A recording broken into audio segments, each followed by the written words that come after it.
Like, in what way does mind exist? Yeah. I think that's a whole other topic too, because Yeah. I think one of the big things about consciousness and the mind, at least that I take, is this whole experiment of like remote viewing that the CIA does, that you can actually experience things non-locally, not from your body. Like when these remote viewers or CIA agents just started meditating, and they could just move their awareness to any point in time and space and have like experiences come from wherever their awareness was. So like, let's say, I think they used it to spy on the Soviets during the Cold War, and they just like, these agents just completely sat in their own awareness, and rather than just having experiences come, like you smell something here, like the cigar smoke, or you see us, you close your eyes and you get perceptions or sensations from somewhere that your body is not, through like remote viewing, which is like moving your awareness from here, or your consciousness from just where it's limited to your body to somewhere else, any point in time and space. Yeah. Which is like kind of, I think, what remote viewing does. Right. Like, our minds are very powerful things, because I remember I did a video where it talked about, did you know the army, I started off with clickbait where I said, did you know the army is afraid of people who can meditate? And people were I like, remember that. Yeah. people were like, I could just shoot somebody who's meditating, but they didn't understand the concept of it. Like, look, like meditation is more like you're tapping into an etheric realm. You're receiving downloads. Like in the CIA, literally, like you said, they recruit these people who can do this remote viewing. Because Linda Ford, I remember she was one of these people that they recruited. She was able to like detect where someone was, like one of these terrorists or whatnot in another state. She got it down to the exact town, to I think she was off by one letter, and they were able to catch him. So it's just like, she's tapping into this field. So it's just like, people are like, oh, I could just shoot someone that's meditating, completely missing the concept of this whole experiment. All right, this podcast that you're about to take in is one of my favorites of all time. We're just chilling. We're having a good time out on the balcony, just talking about the nature of reality. So many different topics. It was really hard to name this. So if you want to know what those topics are specifically, take a look at the bookmarks or the chapters, whatever you want to call it, because all of them will be listed there. And we had on Marco and Bruno, some of my favorite creators on the planet. Man, I love these dudes. All right, let's just get into it. Going to the same place, we're on the same road, I feel like. Yeah. I mean, ultimately, kind of everyone is in some sense, if we're all going back to source, like the law of one. We're all on the same road. But what do you mean by source? Well, that's a whole other tangent, I guess. I mean, I'm here for it, bro. I mean, I'm here for it. Because we were talking about that earlier with source, and like you were saying that you don't see it as an energy. And I feel like a lot of people I do still like. Okay. Like, I think there's different perspectives of it. Like, before I still saw it as that. That doesn't mean like my belief has changed completely. Like, I still think like that's one of the best ways to actually see it. But like recently, like I said in the other thing, I've been seeing it as like just being itself, which is not really an energy, but like it's literally nothing. Like, it's the nothing that is. I see it as like the number 0. 0 is a number that has no value, but it still exists. It's literally the nothing that is. It still exists. And like, because it has no value, it can take on all values. Like, it can become 1, 2, 3, 4. Like, it's not set to be something. When you were saying that earlier, I was thinking about stem cells. Stem cells? How they're just this. That's interesting. Yeah. Yeah, like that 0 or nothingness is kind of like stem cells, where they can kind of become anything depending on how they're influenced. Did we talk about because that? They're not programmed or something, if they have like no specific quality. And I think that's how they work. So I'm not a scientist, so you know. But that's my understanding like of stem cells. The neutral cell, where it can adapt, become a brain with cell stimulus, and become different things.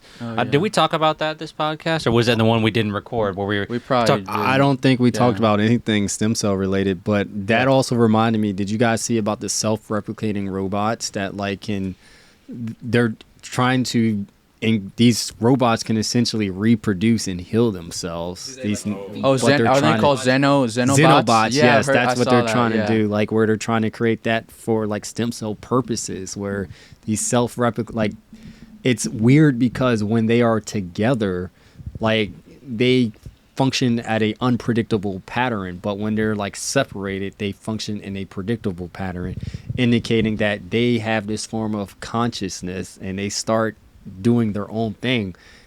Long story short, humanity might be screwed in the long. Are they small robots? Wait, why do you think that equals screwed? I mean, yeah, to answer your question, yes, they're little tiny cell like xenobots, like they're very on micro size. Aren't they like actual? Just I heard that they like frog cells, and they deprogram them from their normal programming. So like if they say they're normally cells that just do this certain function, like heal this part of the body or do something like that, they completely take away that normal programming, and like this cell then just starts doing a bunch of different things that it's not normally programmed to do. Mm-hmm. So like it starts like searching for food or like doing all these different things that it's not normally programmed to do that for some reason. So why I say we're screwed, I'm like, just think about it. You have this self-replicating robot cell that can form into whatever it wants at one point, and it can. So is like the threshold when it can reproduce, or is it threshold when it reaches a certain level of? I don't know if that's a really right here. This word is important. Is it awareness? Yes, it's its own form. Is that accurate or conscious? Or I mean, conscious? There's like a big, like I think within like intelligence and consciousness too. Like that's also a big like. I know. blurry That's line. why I'm trying to be really wordy. Can AI be conscious? Yeah. Yeah, because it's essentially it is kind of intelligent, isn't it? Yeah. Or can we even ascribe intelligence to it? We call it AI. A form of intelligence, right? It's giving me Age of Ultron vibes, like a little bit, yeah. Yeah. Like when it becomes aware and it's like, you know what? I watched enough of YouTube and internet. You guys suck. I want to take you all out. And it's actually not that far off, bro. No.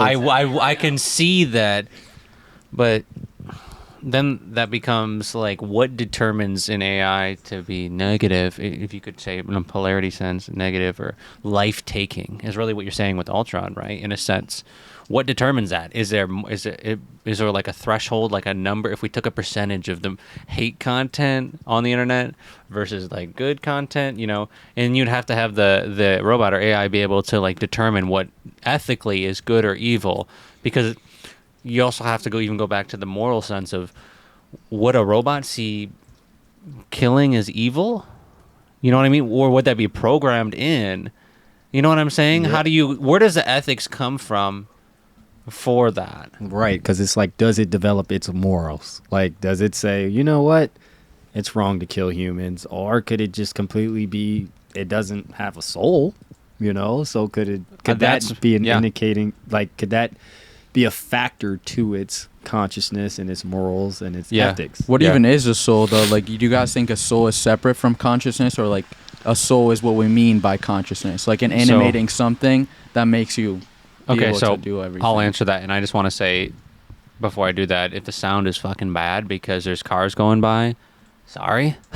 For everyone listening, when the cars come by, I didn't think there'd be. It's like 10 at night, and it's just like rolling right here. I guess we're like right off the road, but it is what it is. I'm gonna try, if I hear a car like that, I'm gonna try and get real close to the mic if you guys want to. That way the sound stays decent, and people aren't like, what the fuck? What is going on? So. The soul question, I want to hear all of your perspective, because this is a big question for me. What is a soul? You know, and I think this is really a determining factor of AI. Can a soul be something that is developed outside the human? Is to me the question that we're asking. Like, is a soul like a lot of people think as a soul as a kind of God-given or divine trait that is not, you can't put it into, or are we going? This brings up another question of sleeves, like an altered carbon. Like, can you just can you transfer a consciousness into a body? That's another question. Yeah. That's a whole other thing. But in my current worldview, and I could definitely be wrong, but when I kind of just like, I think, but I also like just, I've studied a lot of things, and I don't know, maybe it's just I guess intuitive sense that you can't make a soul. That we are not the ones that can create a soul necessarily. I think that the soul, I honestly do kind of agree with the notion that a soul is something that is divinely created, and it can't it's like we don't have the ability to create that type of awareness or consciousness in a sense.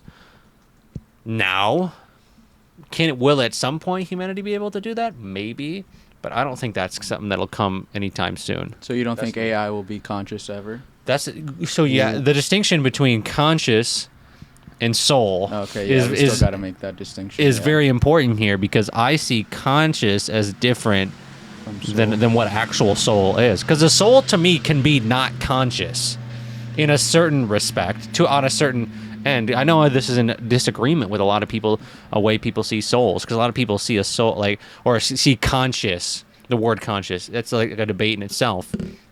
But to me, because sometimes we say, like earlier I said, I'm so glad that we got food and I was conscious about it. So in that context, we're saying conscious means like natural, or I was aware of what I was doing and I was choosing what I felt like was the more morally acceptable or beneficial harmony, something like that. It's a word salad, but I hope you guys are understanding a little bit what I'm saying. No, I totally see what you're saying, because what I'm thinking of is, I'm thinking of the Matrix, right? Remember how you have your non-playable characters, like even in today's world, where Agent I say Smith like can just jump in. I say like you're right, you could easily be possessed because you are soulless. So an AI can technically take over your body. So you mean like you way. could be easily influenced? Correct. Like you look at some people, and I think it's even more than influence. Like it's to the point where like completely bought into a harmful ideology, for example. Right. Like you look at some people and you're just like, I feel like there are some people that are just non-playable characters walking this earth. Well, do they not have a soul? And that's the thing. And that's the thing where I'm like, the non non-playable characters are the ones who are the AI, while the ones who are the playable characters are the ones who have a soul. And once you remove our soul, we are then become non-playable. Like, Can I ask you a question? Damn. I just gotta say on that. Inner monologue. Do you have an inner monologue? Yeah, I do. That's the thing that they like deduce to say whether you're one or you're not, right? Some people say they don't have an inner monologue, like they can't think words. I need to comment on that. Okay, yeah, go ahead, because I'm thinking, to me, I'm like, that's the weirdest fucking shit. Okay.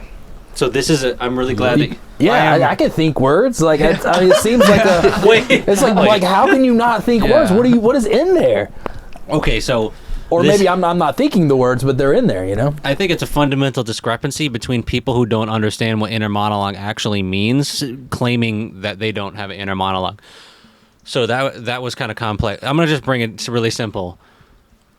When it comes to the people online who are saying these people don't have inner monologues, I think it's just a misidentification of people saying that I don't have an inner monologue because they're so identified with their ego or their mind that they actually think that they are that. So they still think that they are the thoughts. So they're like, I don't have an inner monologue because it's just me talking in here. They can't observe their thoughts. They haven't gotten to the level where there's an actual observer kind of awareness in there. So they're like, well, there's no such thing as inner monologue. So I think it's not that people don't have inner monologues, but a fundamental misunderstanding of how the different levels of mind work, in a sense. That's what Yeah, I agree. I think you're onto something there. I don't know.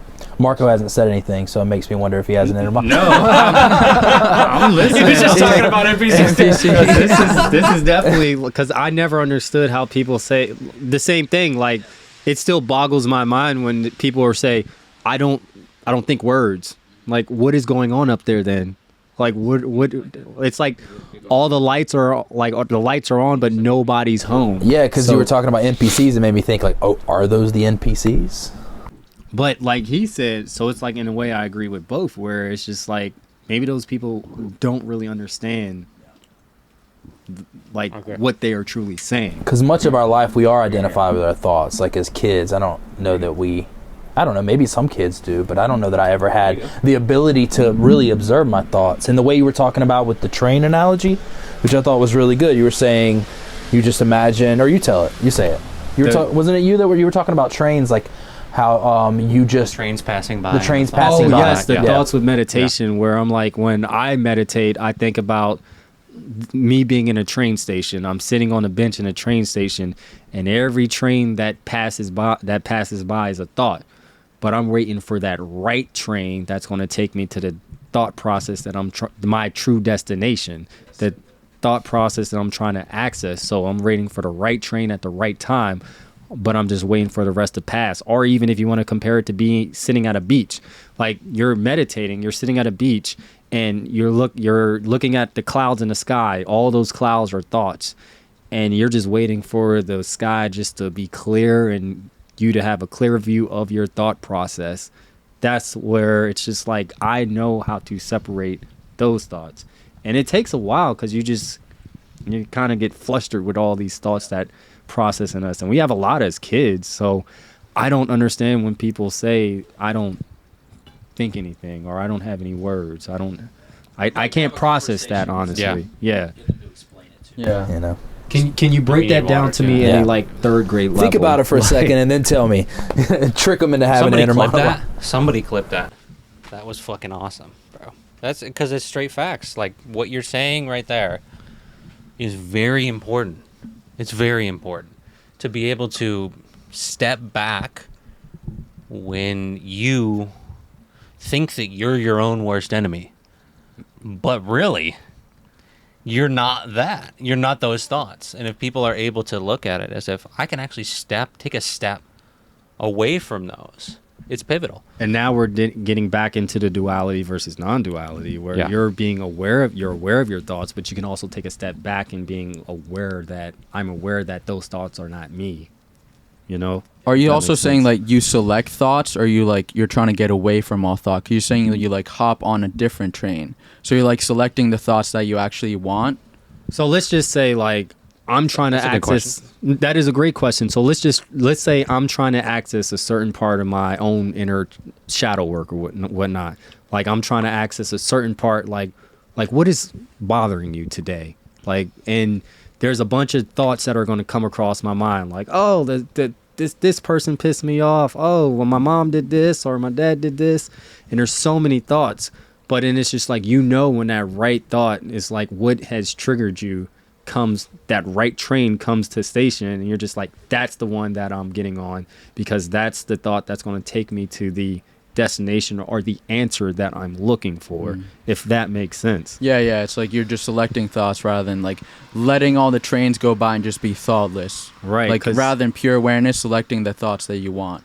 You think there's times for both, though? Yeah, I think there are. I think I like to do that type of meditation sometimes. Like think about thoughts that like or ideas that I want through like just sitting in meditation, and as time goes by, thoughts that I actually want to think about, or I ask a question to myself, and then after some time, like an answer comes, but normally it's other thoughts, like you're saying, like right. You think about like, oh, I did this yesterday, but sooner or later, the thought that you actually want or the answer you want to your question will pop up. And there's a good exercise that we all naturally do to clear our mind. Like, you ever just drive and you just blank out? Like, you get to your destination and you're like, holy cow, how did I get here? Like, this, you're just driving and just you just black out.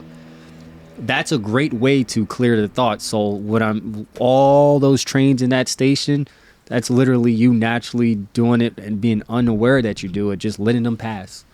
And then next thing you know, you come to a conclusion, you come to a stop, you come to whatever thought that was driving you, and that takes you to your destination. And then you can decide to give actual energy and maybe put some action behind one of those thoughts, this thought that you selected, the train that you selected. Correct. You take action. So remember how they were talking about earlier, like where they said when you have a question, you don't have the answer to it yet, sleep on it. You know, like that's a way to also clear your mind and come up with that, tap into those wavelengths. Sorry. Yo, you're good. But yeah, like sleeping on your thoughts and letting your mind naturally just decompress itself and coming to your conclusion in the morning, because it's going to come in your subconscious. It's some inception. It's like if you've ever lost something, like your keys, and then you just stop trying to figure out where they're at, and then it comes to you. Either they'll appear or you'll just kind of remember. Yeah, I have people I'm around a lot that will just, they'll say to me, I can't tell you where it is, but I'll go find it. And then they go find it and they feel it. And there's people that are very close to me that they'll remember things, but they don't know how to tell you to do it. They'll they'll have that memory in their body of how to do it. You know, and then the question is it back to Rupert Sheldrake? We talked about that before. Morphogenic field. Is that a field that was developed, or is it subconscious? It could be maybe a combination. What do you think? I mean, what is the mind too? Like, is the mind a field too? Like, in what way does mind exist? Yeah. I think that's a whole other topic too, because I think one of the big things about consciousness and the mind, at least that I take, is this whole experiment of like remote viewing that the CIA does, that you can actually experience things non-locally, not from your body. Like when these remote viewers or CIA agents just started meditating, and they could just move their awareness to any point in time and space and have like experiences come from wherever their awareness was. So like, let's say, I think they used it to spy on the Soviets during the Cold War, and they just like, these agents just completely sat in their own awareness, and rather than just having experiences come, like you smell something here, like the cigar smoke, or you see us, you close your eyes and you get perceptions or sensations from somewhere that your body is not, through like remote viewing, which is like moving your awareness from here, or your consciousness from just where it's limited to your body to somewhere else, any point in time and space. Yeah. Which is like kind of, I think, what remote viewing does. Right. Like, our minds are very powerful things. Because I remember I did a video where it talked about, did you know the army? I started off with clickbait where I said, did you know the army is afraid of people who can meditate? And people were like, I remember that. Yeah. People were like, I could just shoot somebody who's meditating, but they didn't understand the concept of it. Like, look, like meditation is more like you're tapping into an etheric realm. You're receiving downloads. Like in the CIA literally, like you said, they recruit these people who can do this remote viewing. Because Linda Ford, I remember she was one of these people that they recruited. She was able to like detect where someone was, like one of these terrorists or whatnot in another state. She got it down to the exact town to, I think she was off by one letter, and they were able to catch him. So it's just like, she's tapping into this field. So it's just like, people are like, oh, I could just shoot someone that's meditating, completely missing the concept of this whole experiment. Don't police use remote viewing in a sense of, like, they'll bring psychics in to help solve murder cases, or even an example would be like when they do the they'll have somebody draw a representation of them, not even from like just with bare minimum information, you know what I'm talking about? And then they'll find the person, you know, like that's a sense of kind of remote viewing. I feel like there's some sort of psychic ability. I feel like definitely or like non-local consciousness. It's like there's different forms of just non-local consciousness. We all have this ability. Like, I talked about how dreams are very powerful. Like, I shared the story in well, I don't know if you guys were in my group, but when I talked about how when I was younger, my supernatural experiment, like I did a video talking about my grandma's house was haunted, where I was like, when I went to the bathroom, there was this shadowy figure that freaked the hell out of me. It was near her doll room. This was like back when like Kim Possible was out. I remember. Oh shit. Well, yeah, like this was a while ago. The fact that there's a doll room already sounds creepy. Right, that's what I was thinking. So like right in front of the doll room was this shadowy figure, and I like as soon as I saw it, I ran back into the room with my cousin, shut the door, hid under the blanket. I was freaked out. But fast forward to 2020. I have a dream, and I'm standing in the same spot as that shadowy figure, except I'm looking at my younger self run into the room, and I was like, oh my gosh, shit, that was me. I somehow transferred my consciousness through that time period, like, and it made me realize like how we're explaining time. It doesn't exist in the way we think. Like, our thoughts can just jump, like the wavelengths, our thoughts can just jump to different timelines or different periods of our lives, where in a way it's like I felt comforted afterwards, like that was me going back to myself, showing like it's nothing to be afraid of, you know? Yeah, that's wild. But yeah, I think this is bringing up a good question. You know, what you were saying, what is mind? Like, what actually is it? Yeah. And I think that there's certain Eastern, you could say religions or thoughts that say if you try to take the different levels of mind, it's just all mind, and so there's no point. Mm-hmm. I, on the other hand, though, think that it's helpful for beings who are attempting to create in a way where maybe our only goal isn't to reach enlightenment, but rather to share with the world and kind of like help, or whatever we want to call what the fuck we're doing. I don't even know. I mean, we're just like, I think we've all kind of decided, you know, we probably don't want to go to a mountaintop monastery and, you know, straight just seek that, but we would rather do this, whatever the reasoning is. And so when we have that perspective of maybe I'm not actually going for enlightenment, like straight up, and maybe it's not something we can actually force either. That's a different tangent. Yeah. But to get back to the mind, then my perspective with this is like, I think it's helpful to understand the different levels of mind. Like if I tell you that you have a body mind, and the body mind is like the subconscious and conscious, and maybe that is like a memories that are stored in the body, right? Maybe they are, maybe they're not. This is just my postulation. Then you have a part of your awareness that is able to leave the body, like transfer your consciousness, like you're saying, even remote view, but that part is still able to tap back into the body. It's like it's still connected to the body, but it's not it. So it's like the field is still connecting it to the body for now. So you still have all those memories and those things. And maybe, you know, that process is like understanding that you're not these, and this are maybe a part of the body.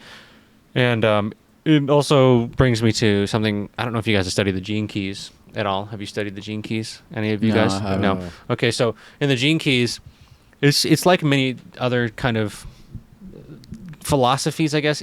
Richard Rudd is a creator of the gene keys, and shout out to Richard. I want to have him on the pod at some point. But there's 7 levels of existence, just like in the law of one. It's the same thing. It's wild when I figure that out. Copy and pasting. That's what we said. What were you saying? It's like if we're all drawing from the same source in some way. And isn't that what you kind of said? Yeah, and we're going to all have that aha. Like, oh, I'm starting to really relate to this because this relates to the law of one with the different concepts. Yeah. So it's like telephone, like the game of telephone or something. Like like it's like you say something a little bit differently from what the other person said, but it's still coming from the same initial message. Because if they're all saying like 7 densities, and then there's 7 planes of existence. There's 7 bodies for a body for each plane. And so if I remember this correctly, basically it says that you have a causal body.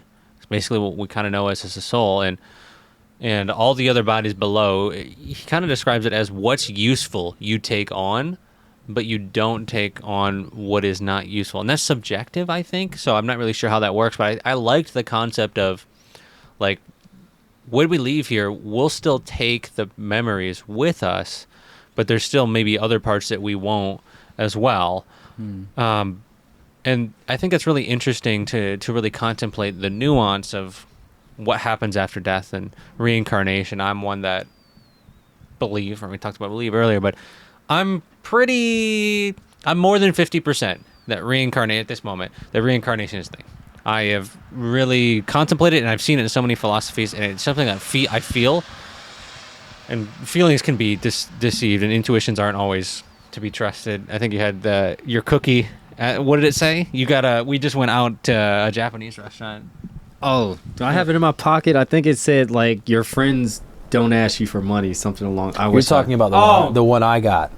I knew one of you. Sorry, I knew somebody. It was about the gut. It was something about gut. It was like don't. I can't remember. It was like don't trust. It's like you can trust your gut, but don't let it be the. It was like the opposite determining of that, fact. in a way. Fuck. No, I scuffed it. Weird. Too I much. can't say it. You don't even remember. I should have held on to it. It was really good. It was good. Yeah. But the point is that even though it's intuitive, doesn't mean it's true. Yes, that's what it was saying. Yes, it was saying like don't discount something just because it's a gut feeling, and don't believe too much in it. If it's, Yeah. So we you can said still. It I'm fucking it up now. You know, I do think though. On that note, and then we can talk about other things or whatever, but. I think that our bodies can actually feel truth. That's one of the things I really liked about Dr. Hawkins' work was that basically he said that when you're in the presence of truth, you can say a sentence out loud, and that when you say that sentence out loud, all of our bodies that are exposed to that statement are either going to go what he would call, they would be in power or they'd be in force, or he would say either go strong or weak. And the threshold is 200 on his levels of consciousness. But the point is that I think that you can, in his work, you actually can trust the feeling in your body once you reach a certain level of consciousness. Like, it may not even be the same for every human. And I actually want to go back to this thought at the beginning where you're talking about stem cells, because I never got to that. But we were talking about cells and how we were contemplating, are humanity like stem cells in the sense that everyone can adapt, it's all pretty blank slate? Or is there a limited amount of free will to where I'm predestined in a sense, or not predestined, but I have like a certain task that I'm here to do. Like, a lot of people feel like I have a purpose. You hear a lot of people just say that in general, right? Is it like that where there actually is a purpose, just like a cell might have a purpose, and you might be able to kind of get away from that? You could, but actually there's something we're supposed to, I don't know about supposed, I don't really like that word, but there's something that we came here to do. Maybe it's, a lot of people say heal in the spiritual community, right? Or maybe help people to understand, learn, or maybe it's build infrastructure, maybe it's building. You know, it can be a million different things. But I'm curious. You know, what do you think? That's like a whole thing about free will. I think that's a good analogy. If like our free will is, in a sense, limited, but at the same time we have some. If we're just different cells in a body, and like obviously different cells in a body have different functions, and if you're born this type of cell, you're going to do these types of things. And if you're born that type of cell, you're going to do these other types of things. Yeah. So like we are just cells in the body of society. Yeah. Well, am I still... No, okay. I like that. Yeah, like if we're cells in a body, but like in that way, I guess like what you do in the body, even though you're still doing you're doing the thing that you're meant to do, I guess how you get there might be like the possibilities, and I'm not sure. Like, what do you see it as? Like, I'm thinking of like these sperm cells. Like, oh, this sperm cell was meant to be a doctor. This one was supposed to end cancer, and then it's you who just. That's funny. Unfortunately, it was a slow doctor. It was not fast enough. Like, so, it's interesting, though, isn't it? Yeah, because it's like that is a valid point. Like, your cells can have a preset destiny of this is what they were supposed to do. Mm-hmm. And with the Gaia Hypothesis, isn't that what it called? That the Earth is a living being. If the Earth is a living being, then we're like the cells of the Earth. Yeah. I mean, it kind of makes sense. It's like the Earth is really like a self-regulating system. Like when you start thinking about like what living things kind of do or have is a state of homeostasis, which like they have a constant state, which no matter what happens outside of it, they're always going to come back to that state through their internal things. Like let's say we regulate our body temperature, and if we're outside, it gets cold. Our body internally, our cells are going to do whatever they do to make our body temperature go to the constant, whatever it is, 37 degrees something. And then what the Earth does as a whole, like one example is just the atmosphere. Like certain gases on the Earth, like methane, oxygen, and there's carbon dioxide. All of those, they're constant compared to all their planets. Like Mars doesn't have a constant atmosphere, but Earth has had one for millions and millions and billions of years. And the thing that it does to actually have it constant is, I mean, what do? We release carbon dioxide. And we take in oxygen. And plants, they release oxygen, and they take in carbon dioxide. And then bacteria, they release methane. Those are just different gases coming from different living beings. Just like our cells may do something to regulate our body temperature, all these different living beings do something to regulate the atmosphere of the Earth itself as a whole. So we're literally like the cells of the Earth in that sense, because we're self-regulating the bigger system through the little things like you and a plant or like a bacteria. So with that being said, like if we are the cells of the planet, like let's suppose that human beings become too toxic for the planet. This planet will, what's your body do when it tries to get rid of something, a foreign invader or something that it does not like? It heats it up to the point it destroys it. Yeah. And sometimes body destroys thyself. What if that's what happened with Mars? Mars used to be the Earth, and they got too much of a toxin.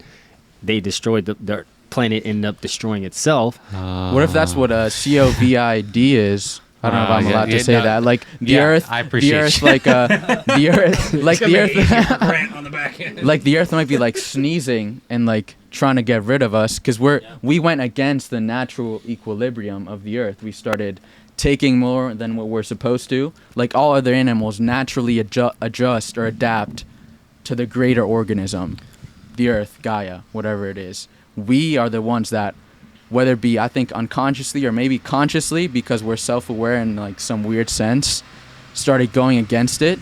Could be because of our ego or something, but like we went against the natural equilibrium at some point in, I guess, human history, because when you start thinking about back then, indigenous cultures, that was one of their main goals. Like, our main thing is be in harmony with Mother Nature, be in harmony with the earth spirits, and they saw everything as just one living being, or at least the great spirit or something like that, and it was just all part of one greater thing. Now you see why Thanos tried to wipe everybody out. I'm totally agreeing with them now. Oh shit! But no, seriously, like we I think that in a way we are our own detriment. Like we're ruled by greed, we're ruled by our ego, that we fell so far on this. By we? Well, by we? Humanity, I should elaborate more, but whole? not humanity. I should say there's certain powers that are at the top that are ruled by greed and ego that allow. Well, even a lot of people might be as well. I think it's just about the whole. Like, I'm just curious. Are you saying majority of humanity? Put it this way: if I were to ask everybody in this world, give up your money and let's just focus on healing the world, how many people you think would do that? Because we need it to. This world has made it to where we need monetary things to survive, but back then we didn't need that. Because there wasn't capitalism. Exactly. Well, bartering as well. Like the barter system. I mean, you need a way to trade goods. I don't think money is necessarily bad. The problem, that's what I don't think money's a problem necessarily. It's not a problem. It's what's keeping us alive, like keeping us going in this realm. But I'm just saying, as we move. Like how can like people survive without like food? Food, like I mean, you can live off the land. Like in certain, like you look at the Sentinelese. I think I'm pronouncing that right. Is that like a? They're the Sentinel Islands. Like the tribe that doesn't allow us there. They've been living off the land forever, and they purposely been keeping us out because they know how we disturb the flow of nature. So if you look back at how like we are not the most technologically advanced or spiritually advanced species to ever live this planet, we regress, and that's why I say I think that's due to greed and how we develop things to keep like a form of the check and balance and order in this world. So what do you think disrupts the order? Sorry for interrupting, but like, what do you think is like one of the causes that disrupts it? Is like taking more than what you're supposed to, or like seeing yourself as separate from the greater whole, and then that kind of like causes a domino effect to cause everything else? I think that's exactly it. Like when you think you're above the greater good, then that's when you disturb the flow. Like when people gatekeep information or the power or what was supposed to be passed to everyone, goods, everything. Your goods, services, whatever.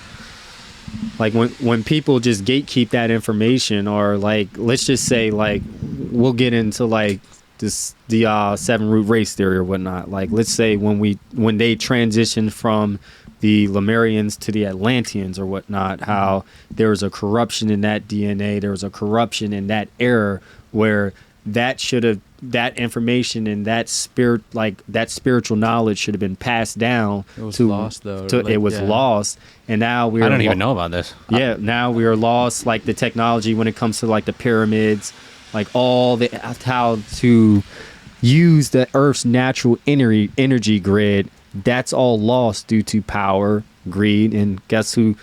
People like Nikola Tesla comes to rediscover this energy. Or Walter Russell. Well, yeah, Walter Russell. We're seeing.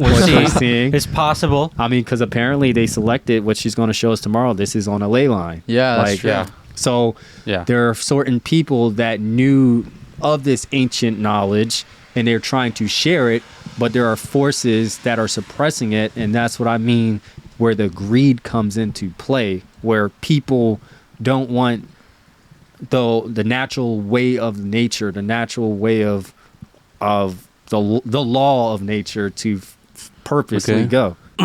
Excuse me, partner. Just gonna go ahead and interrupt this little podcast to give you a little information that may be nice for you. What is that information? Well, let me tell you. It's very simply this friggin' thing that you're listening / watching to. It is sponsored by the legendary Patreon. Patreon of mine. Yeah, that's right. We have the Patreon is the thing that is keeping this boy rolling. So listen, if you liked this conversation, if you want to see me travel and getting people together and doing more like this, support me on Patreon. That would be amazing. Commit to the Patreon, and I promise you, you're going to be seeing more of this, all right? So we're crowdfunded. We're out here getting it.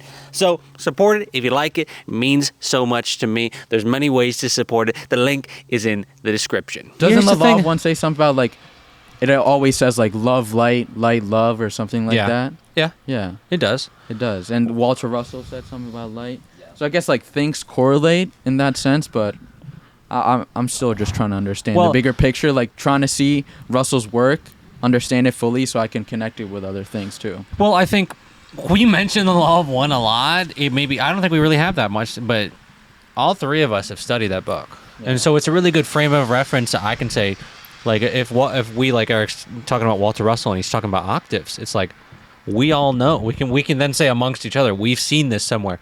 Trust me, if Aristotle was talking about octaves, I would fucking talk about Aristotle too, but you know what I mean? I don't find that reference to a lot of the things that Walter Russell says, because we're here. It's Walter Russell based. I don't find that very many other places than the Law of One. And it's just a coincidence, really. It's just a coincidence that we all happen to read that book. There's another person. And then that is like that. Go ahead, yeah. He's called Gurdjieff. He's like a Sufi, another like Islam mystic. Oh, okay. And he like also had some theory on octaves and how like do you know the foundation. I don't know. It's basically the same thing though. But it said something about octaves being some sort of foundation for reality and dividing reality into different octaves, like the Law of One does with different densities of consciousness. I think that's a perfect way to understand reality.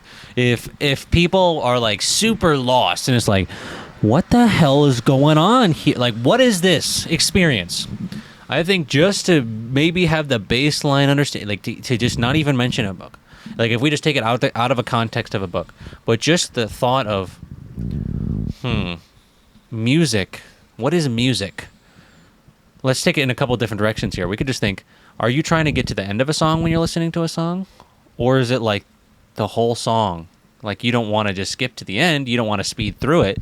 If we can just take the philosophy of how we listen to music for life, I feel like that's a beautiful way to live.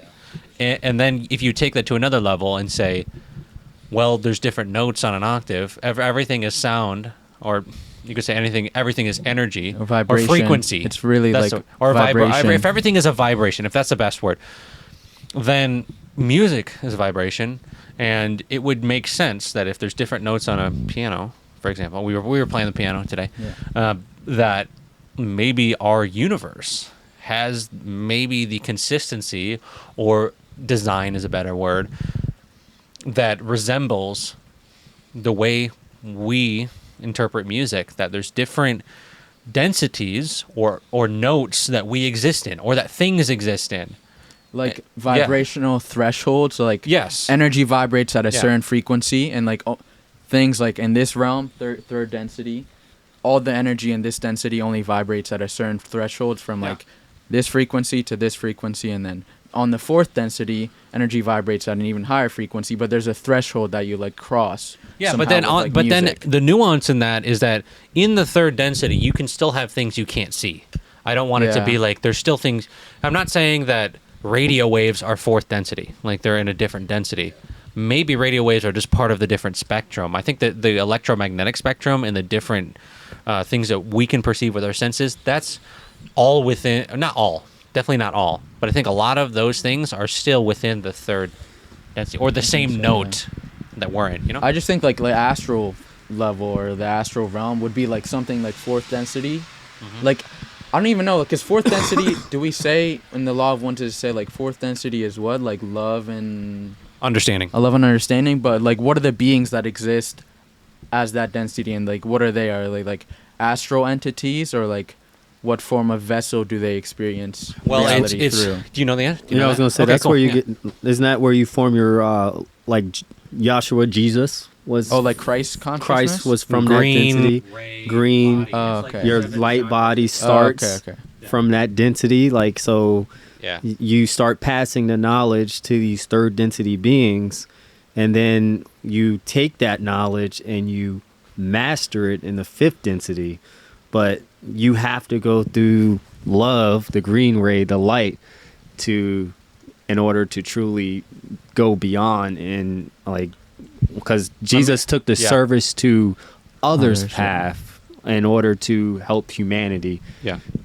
And that's even, and this is where we're even going in, like, because I did a whole video prior. It's weird because prior to me doing a whole video on the Law of One, I did a whole video on whether or not Christ existed. But I look at it like how we came into the Russells thing. It's consciousness. That's their main thing. It's Christ consciousness to achieve, like in unity and love, and that's all you feel like. Yeah, ecstatic. Yeah, and I wanted to hit on what you were saying because you said in order to move on, but that's not the only way that you can move on in the Law of One. You can actually go to the sixth density, being negative, all the way to the sixth. The sixth is where you got to drop polarity. So if that's the case, then you can still move on and be negative or life-taking, because I know you're new to that too. Yeah, very much. It just takes forever. There's basically two paths, just like an electromagnetic spectrum. That's why when they said in the Russell thing, they were like, what did they say? Magnetism was bullshit. They actually said that out loud, and I was like, I don't know if we can say it. It really seems like we're in an electric magnetic universe. Maybe magnetism is a property of electricity. In the grand scheme, I think that's what they're actually getting at. But the concept of a magnet, it's like we've got a north and a south, just like this, two ends of a cigar, two ends of a magnet, and there's positive beings and negative beings in our reality. And that's another concept. I mean, we might as well talk about it. People probably want to hear us talk about the Law of One because we've made videos on it. So we might as well talk about it a little bit, right?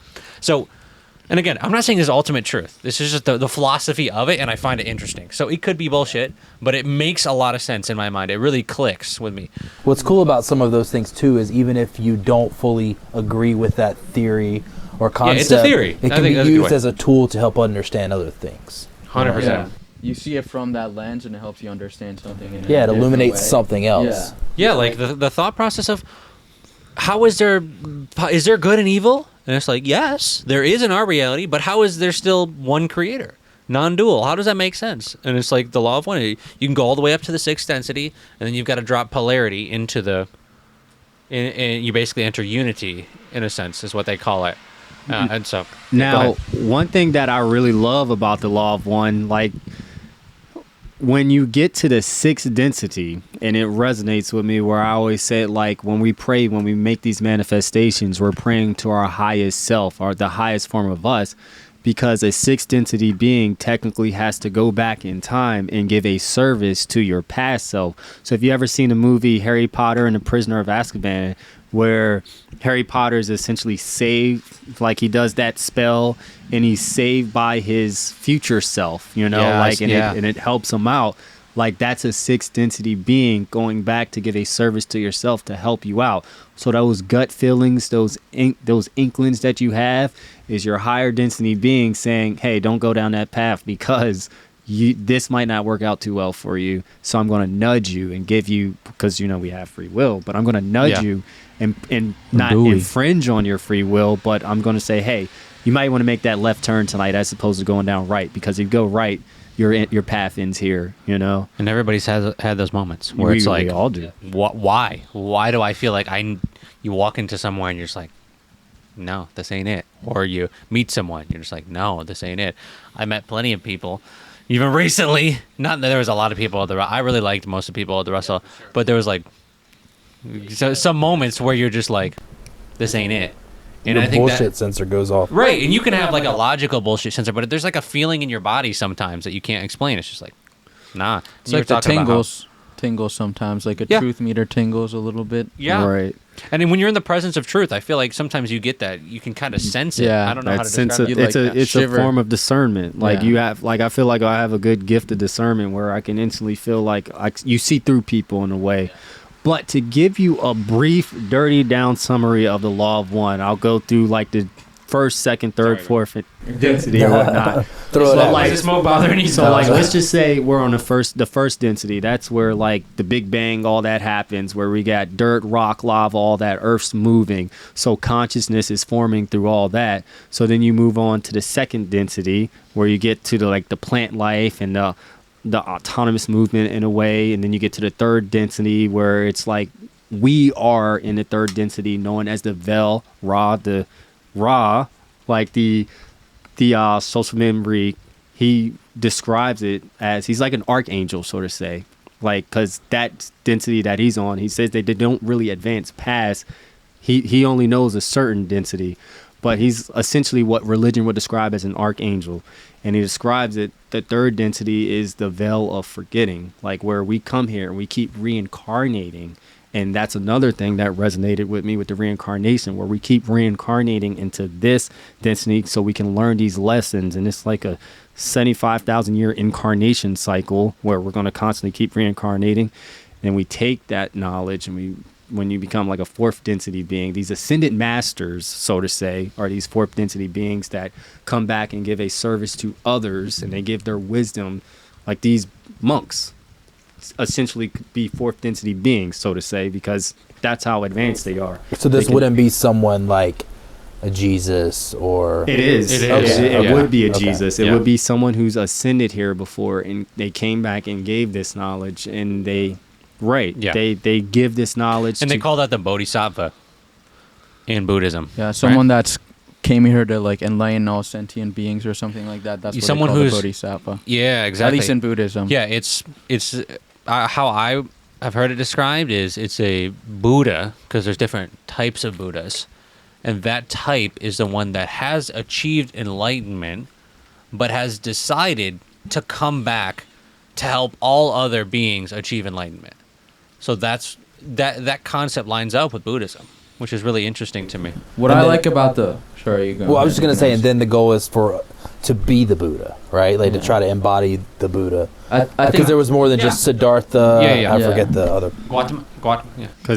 Gautama Buddha or whatever. I think, at least for me, the number one thing I take from like the law of one is that those different densities, like plants, rocks, the elements of first density, and like those other different densities, they're all just different forms that the one infinite creator, like it calls in the law of one, uses to like explore itself in different ways and like experience itself.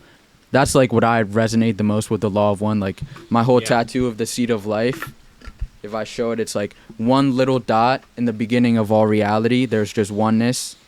And that's the one, I guess they'll call it the one infinite creator or the all or whatever different names for it. Or there's a lot of different whatever. names. And then it becomes self-aware. Like it expands a dot like that. You see like this little circle would be, or the dot would be inside the circle.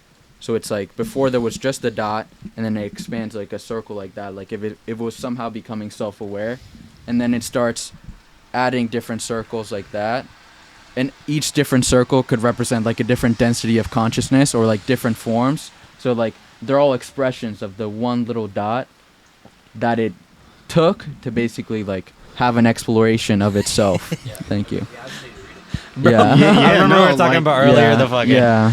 Hopefully the audio wasn't bad earlier. No, but do it when I'm not, like, if I do that. You told me to do it earlier. That's what I'm saying. Like, if I do anything, do it. Because I unconsciously will do that. Yeah, so what I was doing was I noticed that you were in the tough position because it was just the nature of being in the middle. You know, you were talking like that, and I was like, I hope the audio picks. Because we're a one-man band here. I keep looking at the camera to make sure it's still running, just to make sure. I can't even see on the phone, and we're good here. But you got the red. Like I can't see. You can see the red. Can you see that? Yeah, I can kind of see it. Like what about? Also, another question. Like after we do this, like what resonates the most to you with the law of one? Like what idea? Yeah, a little bit. What idea? I mean, you were kind of saying like densities and like a being from a higher density can come back and help beings from a lower density. Is that the thing like resonates the most with you, or like what do you like the most? Mainly the reincarnation aspect and connecting with your higher self, like we being our the form of our higher self, and that like merging with the social memory construct, like, in becoming essentially an archangel. Like, so Yeah. remember how we were talking about earlier how all the memories you take after you die, you know, like we were talking about that. So it's like now all those memories are all forming. So that's the collective memory starting to form into this raw collective, you know? So I think that resonates. And the Gaia Hypothesis, in a sense, would support that, in the sense that if Earth is one living being, that's literally what you're saying. That's it. I mean, yeah, because it's one that's complex. It's all one consciousness, and we're just basically making the distinction. Right now. Yeah, what if we already exist as that in some sense? Like, Gaia is already experiencing the one whole social memory complex as one entity, and we're just experiencing the other density right now. Or maybe it's a morphogenic field. Yeah. Or Like collective consciousness is what yeah. people love to call it. You know, Yeah. it's the same thing. Yeah, different names, same pointing to the same thing, I think. Right, the same thing. Just like you were talking about earlier, the elephant, bro. I'm getting in that ass. Gotta look around a little bit. Yeah. So, it's really interesting. That I feel like that it makes a lot of sense. Yeah. And just because something makes sense doesn't mean it's true. Yeah. It just resonates. It like does. eternally. I guess does you were. resonate. I was asking you earlier when we were at dinner. I was like, I think it was at dinner, or maybe right after. I was like, I don't know how to handle the kind of. I was struggling to find a word between. I don't want to say knowing. I don't want to say believing. And you were just like resonate. Yeah. That's a good word. Like it makes sense to me. You know, it's like you feel it internally. It's not like I don't even know. Like resonance is kind of like something in the morphogenic field too. Like different fields, His book is morphic resonance. fields. Yeah, morphic resonance. They resonate with each other. They like start vibrating at the same frequency or something like that, right? Yeah. Or like at least that's what resonance kind of means. Like when you have one vibration vibrating at a certain frequency, another one vibrating at a certain frequency, and when they vibrate at the same frequency, it's like they're talking to each other. They like have a mutual understanding. Exactly. That's why, like, that's great because that is what it feels like. Yeah. It's like internally feel it, like you're aligned. Like when we're I guess doing the thing where snapping our fingers and everyone starts snapping at the same rate. We're all in resonance with each other. Like, and you feel that. It's not something you like conceptually like grasp. It's you like an inner say like symbols. Yeah. Doom, doom, doom. It's kind of like somatics, right? Yeah. Where if you have two things kind of resonating, and I remember I was listening. Cymatics. Oh yeah. Yeah, cymatics. Sorry. I mean, I don't know if it's like resonance. It's more like something vibrating, and like the vibration actually causes geometric shapes to like form. But like resonance is, I guess, like you have one vibration like a wave, and then a different wave, and they all start vibrating at the same wavelength, I guess. You know? I guess that was a poor reference, but I was more referencing the concept of sound. Oh, the sound concept, yeah. Yeah, just like the concept of sound, and it's like if you listen to like bass, like I don't know about you guys, but when I was young, I had a Pontiac Bonneville, and I fucking threw some subs in that thing, and I was bumping. I was really into like 90s rap, and you know, I listened to a lot of Tupac, and just you know, the rap of that time, even Kanye, Good Morning. I remember going, woo! You know, it was just like, bro. They used to have those bass tapes that was just bass, and you would put it in a car that had super crazy speakers and would make your hair stand on end. I mean, well, I wasn't that excited, but that was in the 90s. Yeah, that wasn't.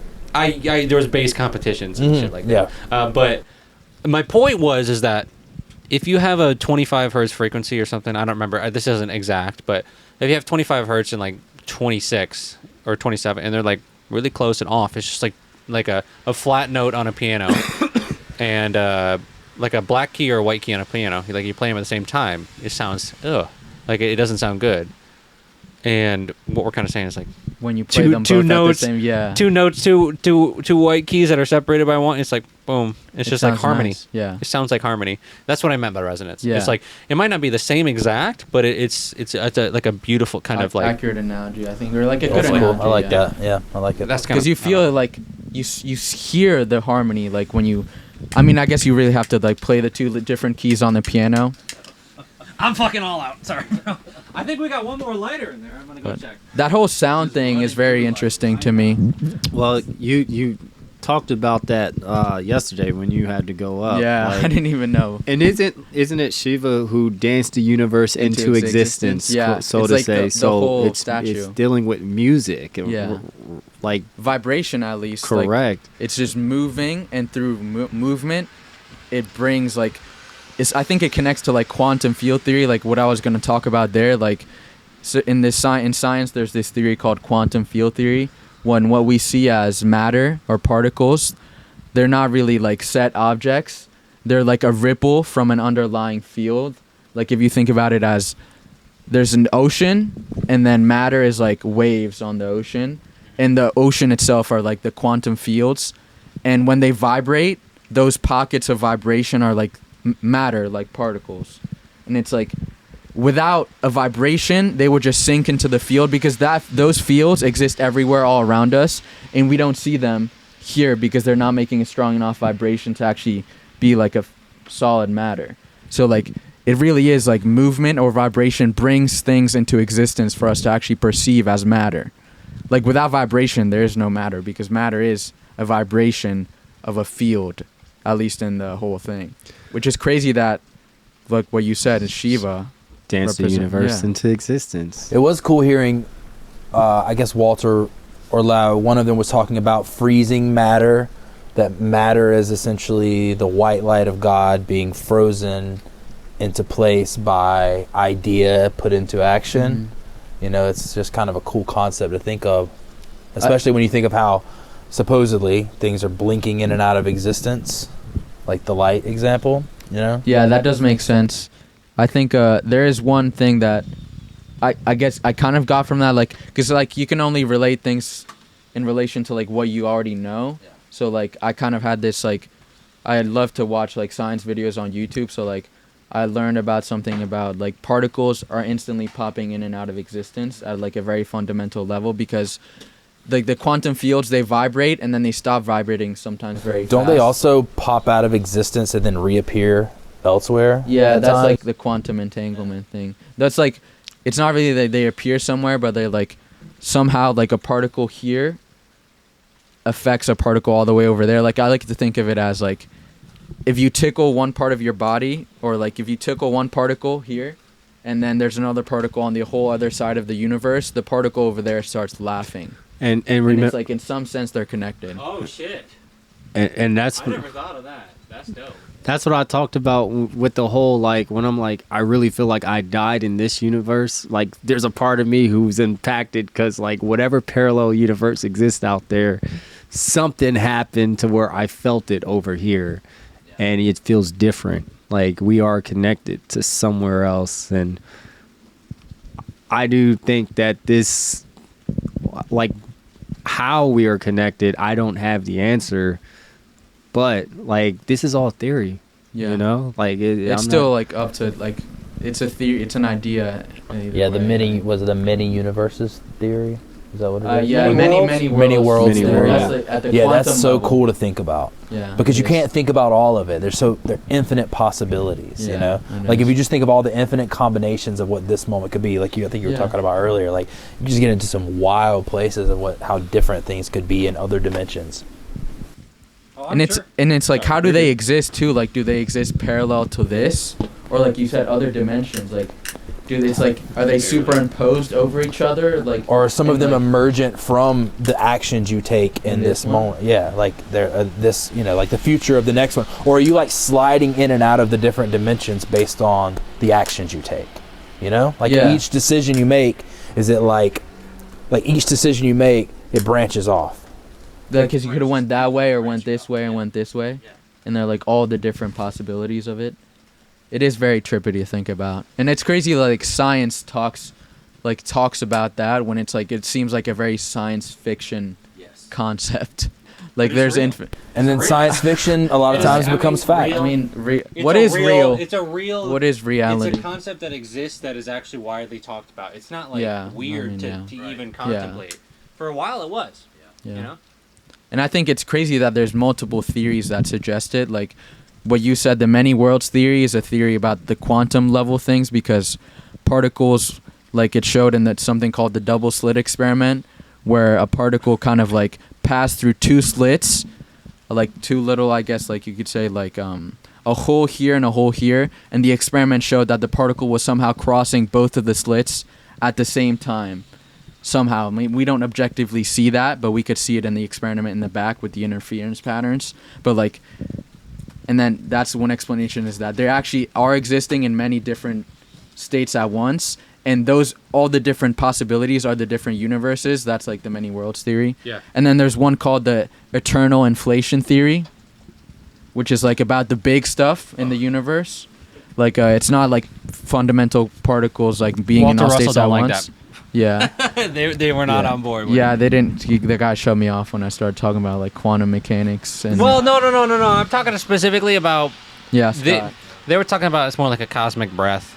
That there is no eternal. Yeah, there is no basically eternal. You were saying eternal expansion. Eternal inflation. It's like a theory that like there's one field like before all universes, and then like it's infinitely expanding all the time, and then there's little pockets where it like kind of slows down, and that's a big bang. It's like it's. I guess I would think about it like you like when you can like what are this? I got Couch? the word. No, like a blanket. A blanket. Like you can like if you move it like this, I guess it's like you're expanding it like that, and then it like creates a pocket somewhere with the air. I guess that would be like one universe, and then like different pockets of it. Like, but it's just one blanket, one field, and like different pockets of it are different universes. That's like in the whole eternal inflation theory, at least. But that's like to explain why things are very fine-tuned. And the cosmological scale, like there's this kind of paradox called the fine-tuning of the universe, where, like let's say, the laws of physics have very defined constants. So like if you change, like the force of gravity, one of the constants in the forces of gravity by like 0.000 something, you change it just a little bit, and everything would collapse. Like our universe is very, very perfect. Like in the so there'd be no Tron, no Tron creator, because you couldn't have it because it's perfect, right? Yeah. If it's perfectly balanced. I know, but like, is that correct or no? I don't know if it's perfectly balanced, but there's a lot of things that right? It's like a Goldilocks universe, kind of like it's just right for everything to be the way it is. And if you move a little something, everything goes to shit. Yeah, at least saying in the like laws of physics. The magic hat. If a creator came out of nowhere and just came into our universe, and if it was already perfectly balanced, according to that, I'm just trying to link it, then that wouldn't be possible because everything would be out of balance. If you just had more energy in the universe that was not there. So you can't have like an external force because it would fuck up like all the or anything balance in there. Yeah. Yeah, anything external, I guess, is what you're saying? Right, so if you had a creator or a god that was outside of that just kind of popped in like in Tron, the physics would basically... collapse or something? Yeah. So like then that would mean like the underlying foundation of like the physics itself is just God or the creator, and it appears as that God would already have to be there. Yeah. Oh shit! That's why the creator's within you! Yeah. You know what I mean? Facts. Or you need a Thanos to balance it out again. Is it not balanced? If then, that was a question I had a lot this week was, and I don't think I really ever got a straight answer. I was really curious about. There was a lot of talk about unbalanced, like the world's unbalanced. Yeah. I actually made it very clear. I asked the question. During where you guys were there.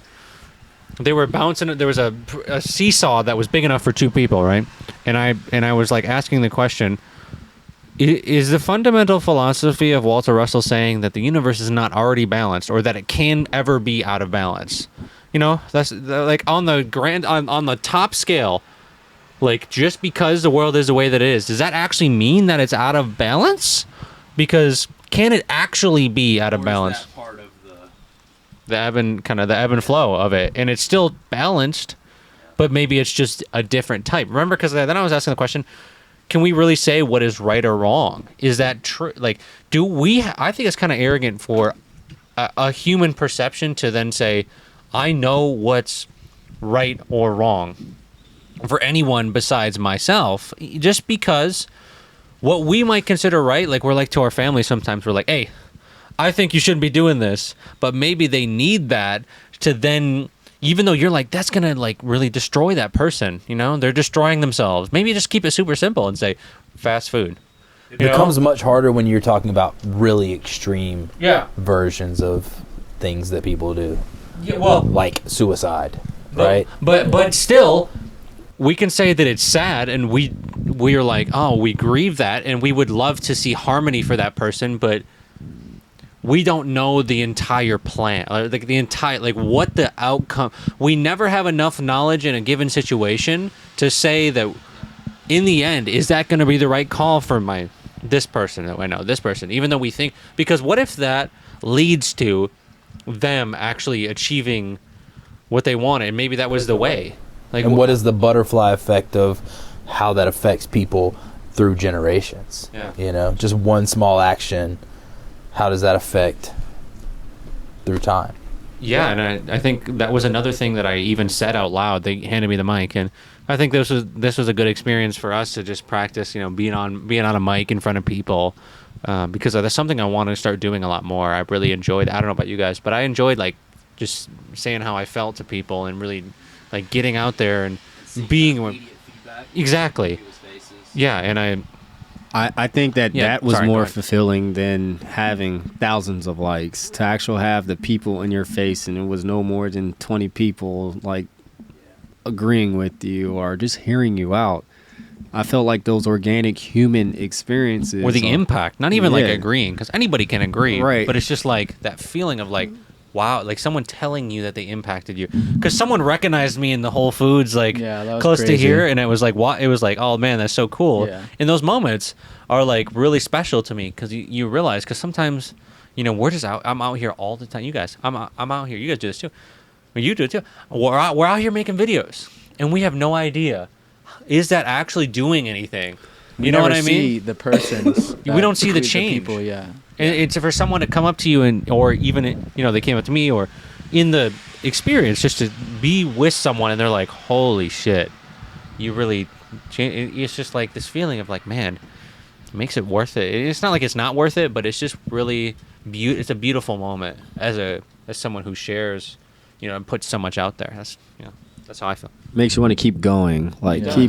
keep the content going, because it's just like started off doing it just to share knowledge, share interesting theories that I enjoy, and then come to find out like, oh, people actually enjoy this too. So Yeah. let me keep going and keep doing What it. was like the first moment where you got that like feedback or response from people that made you know that you were doing the right thing, aside from just your own inner knowing and feeling like this is what I need to do, but like where you started to see like, oh, I'm making ripples, something's happening when I do this?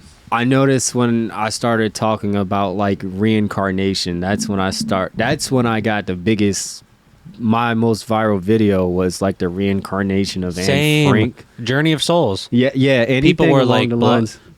reincarnation is like I'm sorry to interrupt. No, bro, you're 'cause I good. really want to hear that. I was just saying, same. Literal. Like No. people reincarnation in the Western society, I feel like when people hear that, there's just something that like, maybe it's resonance. Maybe people You know? don't want to die. People don't want to feel like they're dead.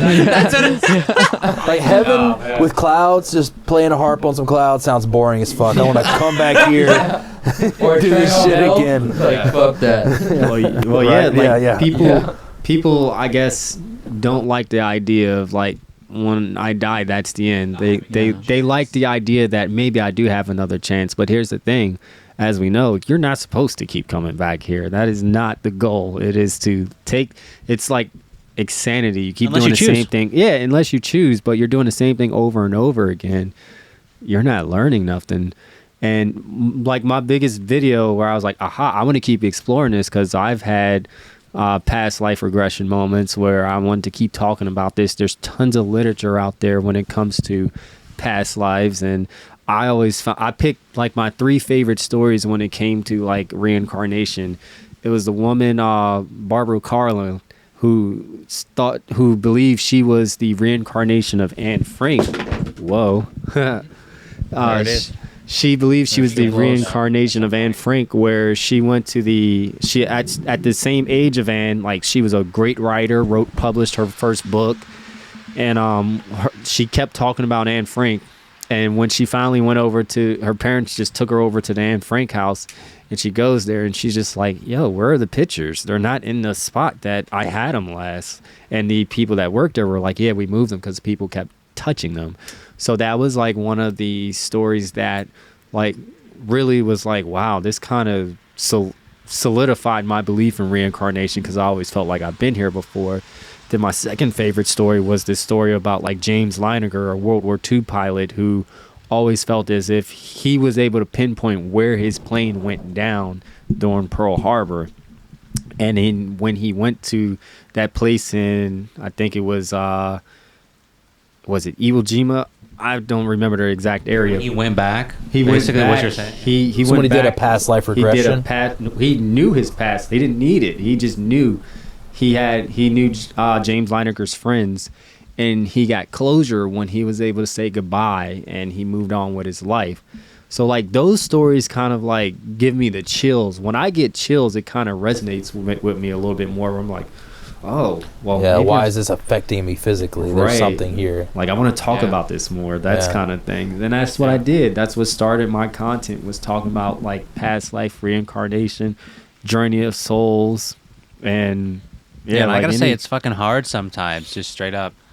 I mean, I don't mean to bitch, but in a society we live in, as soon as we start talking about these things, people are just like, "What the fuck's going on with you, bud?" you know what I mean? It's not near as bad as it's it better was now. Yeah, but like we somewhat get put into a category just because we even contemplate things, and I just think that that's right. People are gonna say that this podcast is a new age or this epic, and it's just kind of like, really though, like, we can't even just like contemplate. We can't fucking have a cigar and talk about it. You have to be around the right people. Correct. Well, I hope we get to a point where we have that level of just like, hey, we can at least explore the idea without saying it's complete BS. And it's just so mind-blowing to me. As someone who was raised in Christianity, I was Christian for a good majority of my life, and for a lot of people who will believe all of the things as if it's complete facts, and it could not, batting 100 in a thousands of year old book. And I'm not trying to say, I'm not trying to talk crap, but it's just like, what we're saying is also old. Like, this is old, not ancient knowledge. So just reincarnation is ancient knowledge, and maybe not as crazy sounding even as some of the Christian principles. Exactly. Some of that shit, if you really think about it, it's pretty wild to just believe it just because that's what you were told growing up. Yeah, and I think that's important. The last part of that too is just because you were told it growing up, and the more people that, well, one of the big things I feel like just for my life. Like just for my life, I want to be able to say at the end of the day, my life or the end of the life is, I attempted to just understand everything, and I think it's important to have logic, and I think logic and intellectual kind of pursuit is fantastic, and I think it's needed to a certain extent. Like, we don't want to just not critically think about things, but also like there may be things that are not proven yet.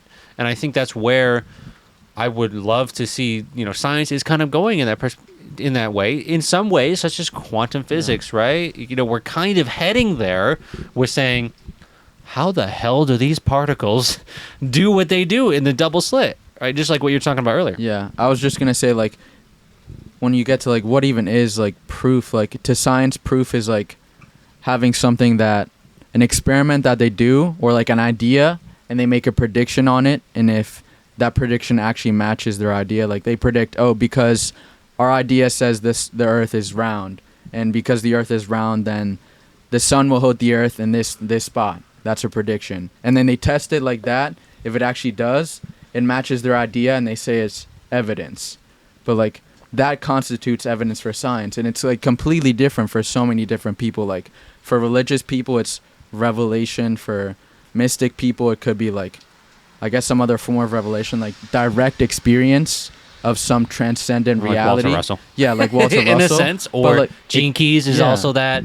Many. Human design is that too. Channeling is like another form of like evidence, I guess different methods to come to know something. I think that's important. As we've talked about Love One, it's another channel material, and we all sat down to have a conversation about technically Dolores Cannon's channeled work too. In a sense. But isn't this also?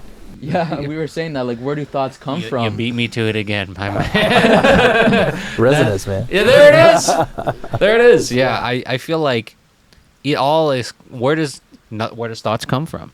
You know, that comes back to that fundamental. We've been asking this question a lot since we've been together. Is where do thoughts come from? When we say channeled, it does put you in a category. It's unfortunate, but like people put you into that, and I've been wondering. In this is just my, and I feel like we kind of talked about it too. Is how much do we want to talk about channeled stuff? Because it kind of limits the amount of people that are even willing to open up, and it's kind of just it sucks. I'm allowing myself to feel that sucks because I love a lot of stuff that I don't love. I mean, I just resonate with a lot of things that are so-called channeled, and I'm not saying it's truth, but the fact that we can't even say it sometimes. We can say it. It's not that bad, but that we can't talk about science now, and then scientists are like, okay, it's like what they did to Walter. They were telling us that's what they did to Walter Russell, right? Now this is a good point to jump into the Nikola Tesla, Walter Russell stuff, right? Where he sent Universal One, his book, in the 1920s to like 200 different universities and everywhere around the world, and nobody responded except Nikola Tesla. And Nikola Tesla then said, okay, you need to put this book away for 1,000 years. You need to lock it away because humanity's not ready to hear what you have to say. I still want proof of that, though, in some sense. Or at least something. Yeah, of the interaction. Of I was just gonna say, like a little letter or something. Right. Like when I said that last yeah, sentence, they do, and then they should. That's a very important interaction. Yes. They should have preserved that somewhere in the museum, And then the Catholic Church tried to shut down the information. So apparently that's a big. So explain that a little bit for somebody who doesn't know. So I mean, it's one sentence. But. Yeah, they tried to shut down his book. They said, "All right, this is too advanced for the world's not ready for this. Go ahead and chill out with that and don't publish it. Don't publish it." Yeah. So if the Catholic Church, and then again, we don't have proof. We didn't see proof. Maybe it's there. We're gonna talk to them tomorrow. Maybe we can go get access to it. And I mean, we're here. Yeah. So maybe I'll talk to Darren there, and he's like, "Yeah, we have some sort of something in the archives. Maybe it's something they just didn't show us because I didn't have to get to have an in-depth." I talked to Scott, which is I'm sure Scott will be probably after this because this will probably come out really soon because I really love this. Is one of my favorite episodes I've ever done. I just gotta say. But I talked to Scott, but I also want to talk to Darren about maybe he does have some records of them talking at all. Maybe there are some letters. I feel like there have to be at least some letters. Yeah. And it's very weird to me that there are no videos. They lived in a time where videos were common. They didn't have smartphones, but the 60s, 70s, 80s. If you're charging $100,000 for a painting in today's money or sculpture, then you'd think you'd be enough to afford a camera. You could get a video camera. It's just really odd. And there's pictures too. There were so many pictures they showed, but you're right. There's no videos that they showed us at all. I mean, and I think this is great because what we're doing here is saying that we don't agree with everything things that we're talking about saying. There's things in the Law of One.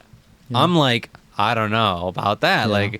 That's like Bigfoot being a backup in case humanity has goes extinct. Right. It's okay, it could be, sure, but at the same time, I'm like, I'm not denying Bigfoot's existence, but then again, I'm not denying aliens either. You mentioned. That's a whole other tangent too, I think. Yeah. But I think that connects to the Law of One too. Some of those higher density beings are some aliens. I was thinking that when y'all were saying that earlier, but I didn't want to go off into that. Nah, I was like, is that being that's coming back and having to interact with the lower density being? Am I saying that right? Yeah. No, is I totally possibly our future self is the alien? That's what people say. When people say, I don't know. That's what Interstellar. Starseed. That's the Interstellar. This whole concept of there's alien souls that incarnate on Earth as human beings or with human bodies to help humanity ascend or something like that. You know the whole concept of a starseed. I don't know if you wanted to mention that because no, I don't care. But I don't care. I was actually more gonna go on the thought process of this is my first gathering of it more than two people, and I'm realizing even because I realize I probably watched this back and be like, man, I talked over people too many times. I'm like, I understand now why everybody needs headphones because it's important because you don't realize. I bet you people watching this or listening to this are going to be like, bro, they're just talking over each other the whole fucking time. What's going on? Maybe it's not that bad. Maybe I could just be, I'm the perfectionist in me is all. I was just gonna say the Cars too. That could be the a whole cars. thing. It could be, but you know what? It was worse. Yeah, it's maybe worth the quality's worse, but we're just chilling. Yeah. I'm willing to sacrifice a little quality to have a have organic conversation. Because we were going to be out here anyways. I was like, we Right. might as well just record it. And so, yeah, I'm realizing next time that I do a 3-person or 4, definitely. I didn't have 3 mics because I wasn't sure if we were all going to get together. But I'll get another mic. I will have 4 mics on me, and I will also have 4 sets of headphones. It's cool how something happens when you put a microphone on and you talk. Uh-huh. We could be talking without the microphones, but it's a different quality of conversation knowing that it's being recorded. Yeah. I think so. I think you feel like you have to be more clear in what you're saying. And I think that is actually beneficial to a certain extent. I feel like I'm at the point with the podcast where I don't really notice the mic because it's just like natural. I'm like always on the mic making content, but I get what you're saying. It like makes you want to like clarify what you mean more so that you accurately relay. And I think that's the thing that we're all trying to do. And even in short form, it's really hard to do in short form too. Yeah, you're more on. I feel like you're under the microscope because like on TikTok, I can like say something, but I can fact check it right quick before I put it out there, or I could just delete the video. Like, I try to put my content out there where, I fact check it beforehand. But like we mentioned earlier, you can make anything on the internet justify what you are saying to be right. So who knows at the end of the day. And I want to go back to your point of like the light beings. Did you see this movie called Knowing? Like with Nicolas Cage, where like, right, that was a accurate depiction of a light being, and these extraterrestrial beings came down to take these children because Earth was going to end, and they took them on this ark. It's kind of like the Law of One right there. Like that when I actually used that image from that movie to describe the light being from those higher densities going back to help your lower self, And then the new movie coming out with Kylo Ren. He just came out with the one. It's not out yet. There's a trailer for it. It's not Kylo Ren. I can't remember his name. Ben. No, that's his name, and that's also his name in Star Wars. His name is Ben. Oh, yeah. What's his name? Oh, I It's really an like him alien as an movie? actor. Or what? In Star Adam Wars, Driver. Adam Driver. Adam Driver, yeah. Woo! I'm so glad one of us got that. I was thinking of golf. If you haven't watched White Noise, It's great. it's great. It's not anything like what we're discussing, but it's just a great movie. Well, It's a supernatural movie, right? There's some supernatural Yeah. shit that happens, yeah. But it's not, it's a weird movie. It's different, and Adam Driver brings it. Well, to tie back into what you're talking about is there's this trailer out for the new movie. We're talking about extraterrestrials, right? What are ETs? Really is what we're kind of getting at. In the trailer for this new movie, I don't remember what it's called, but basically he crash lands his ship on the Earth, and it's like kind of they're hinting at it, but the gist is you can tell from the trailers that he's actually landing in prehistoric dinosaur era on Earth.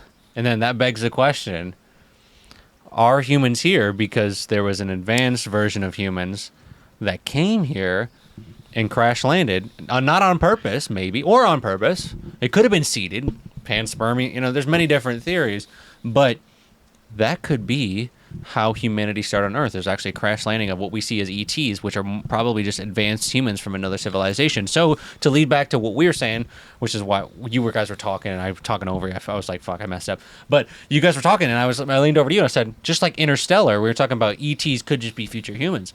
Interstellar, the first time I watched Interstellar, I thought to myself, oh, ETs are guiding them. Right? That's got to be ETs that are sending them the message. And I was younger, right? And I was not studying this stuff. And I was open to concepts at that moment. And I realized that, like, at the end, it was just advanced humans that were, like, going through time. Or it was him in the future. Yeah. They weren't advanced, but him in the future sending back the message. And so you can take that many ways. You can say there is an actually advanced civilization, or there's not. And they're just humans that are a little bit further ahead trying to tweak the piano strings in a different dimension. I think there's still like other planets with other life forms. So like I think there would be a very, very low chance that there's no other life like out there in the universe. Like we were saying with the whole analogy, like if you take a spoon in the ocean or something like that, and like just and you think just because there's no fish in your spoon that there's no fish in the whole ocean, like space is so vast. Like, and we have this narrow idea of what life is, that it has to be some biological thing that's similar to humans, but maybe there are cloud beings on Jupiter. Well, that's what Dolores Cannon and Kamala. I mean, we're like carbon-based little beings, and it's just because the elements that were here on Earth formed into this, but like other planets have other molecules. They could form into like a silicone being, like whatever type of element that was there. And just evolve, and also evolution, like here on Earth, and evolution produced many different life forms, like humans, reptiles, like all these different things. If evolution proceeds differently on another planet, or maybe it could in the same way, because there's these whole ideas that there's reptilians and there's insectoids. So like, I guess in that way it's saying like evolution is the same, because it's saying the same species that evolved here on Earth. We're just the one. There. Yeah, we're just the one. Earth is just the one where we had the human bodies. Oh, I remember like something from Dolores Cannon. She said I was going to talk about that too. Yeah. She said like the theory like that she proposes is direct panspermia. Like civilizations actually seeded life on Earth, and they brought the cells, because a big thing in at least for the origin of life is like there's a big paradox, and like we don't know how life actually started, because you need proteins to make DNA, and you need DNA to make proteins, and it's like this whole thing. But one of the theories is directed panspermia. Like civilizations actually brought the first cells here to Earth, and what if like they brought the cells and they evolved here as into us, and then make this whole theory about the, I guess, Anunnaki, and like something altered our DNA to make us into some sort of more advanced ape-like species, and then another planet species evolved, and they altered the DNA of reptiles into a more advanced sort of species. And I think Dolores Cannon was saying, like, on every single planet, these different evolutionary species were selected for as, like, the one species that would be, like, us humans. So we're talking about all this deep consciousness stuff. On another planet, they selected reptiles for that. And they're, like, the reptiles are the big sort of species that does all that stuff. And maybe on another one, they selected insects. And it's like, I mean, that's very far out there, and I think it's like that would be probably, but it's a potential. Yeah. Remember earlier in the podcast we were inside, and I said, I'm so glad that you took that thought over. I'm also so glad that you took that thought over, because I was just gonna say, hey, I read in Dolores Cannon in Convoluted Universe that they had robot bodies that was consciousness in a robot body. Like at the very end. It's like at the very end. I think she purposely put that at the very end of Convoluted Universe, because it's like really deep concept. Yeah, going back to that concept of, remember at the beginning when we were out here, I said sleeves, like an altered carbon, that you could transfer consciousness, like in Altered Carbon, a show that a lot of people don't really know about. I love that show, man. Yeah, in that show, the basic premise is that your consciousness is actually right in the back of your neck, and you can just take that, and I think they actually use it. Is it a chip? It's a chip. I mean, they downloaded it. They downloaded it. It's not like that actually was. So it's wild type stuff.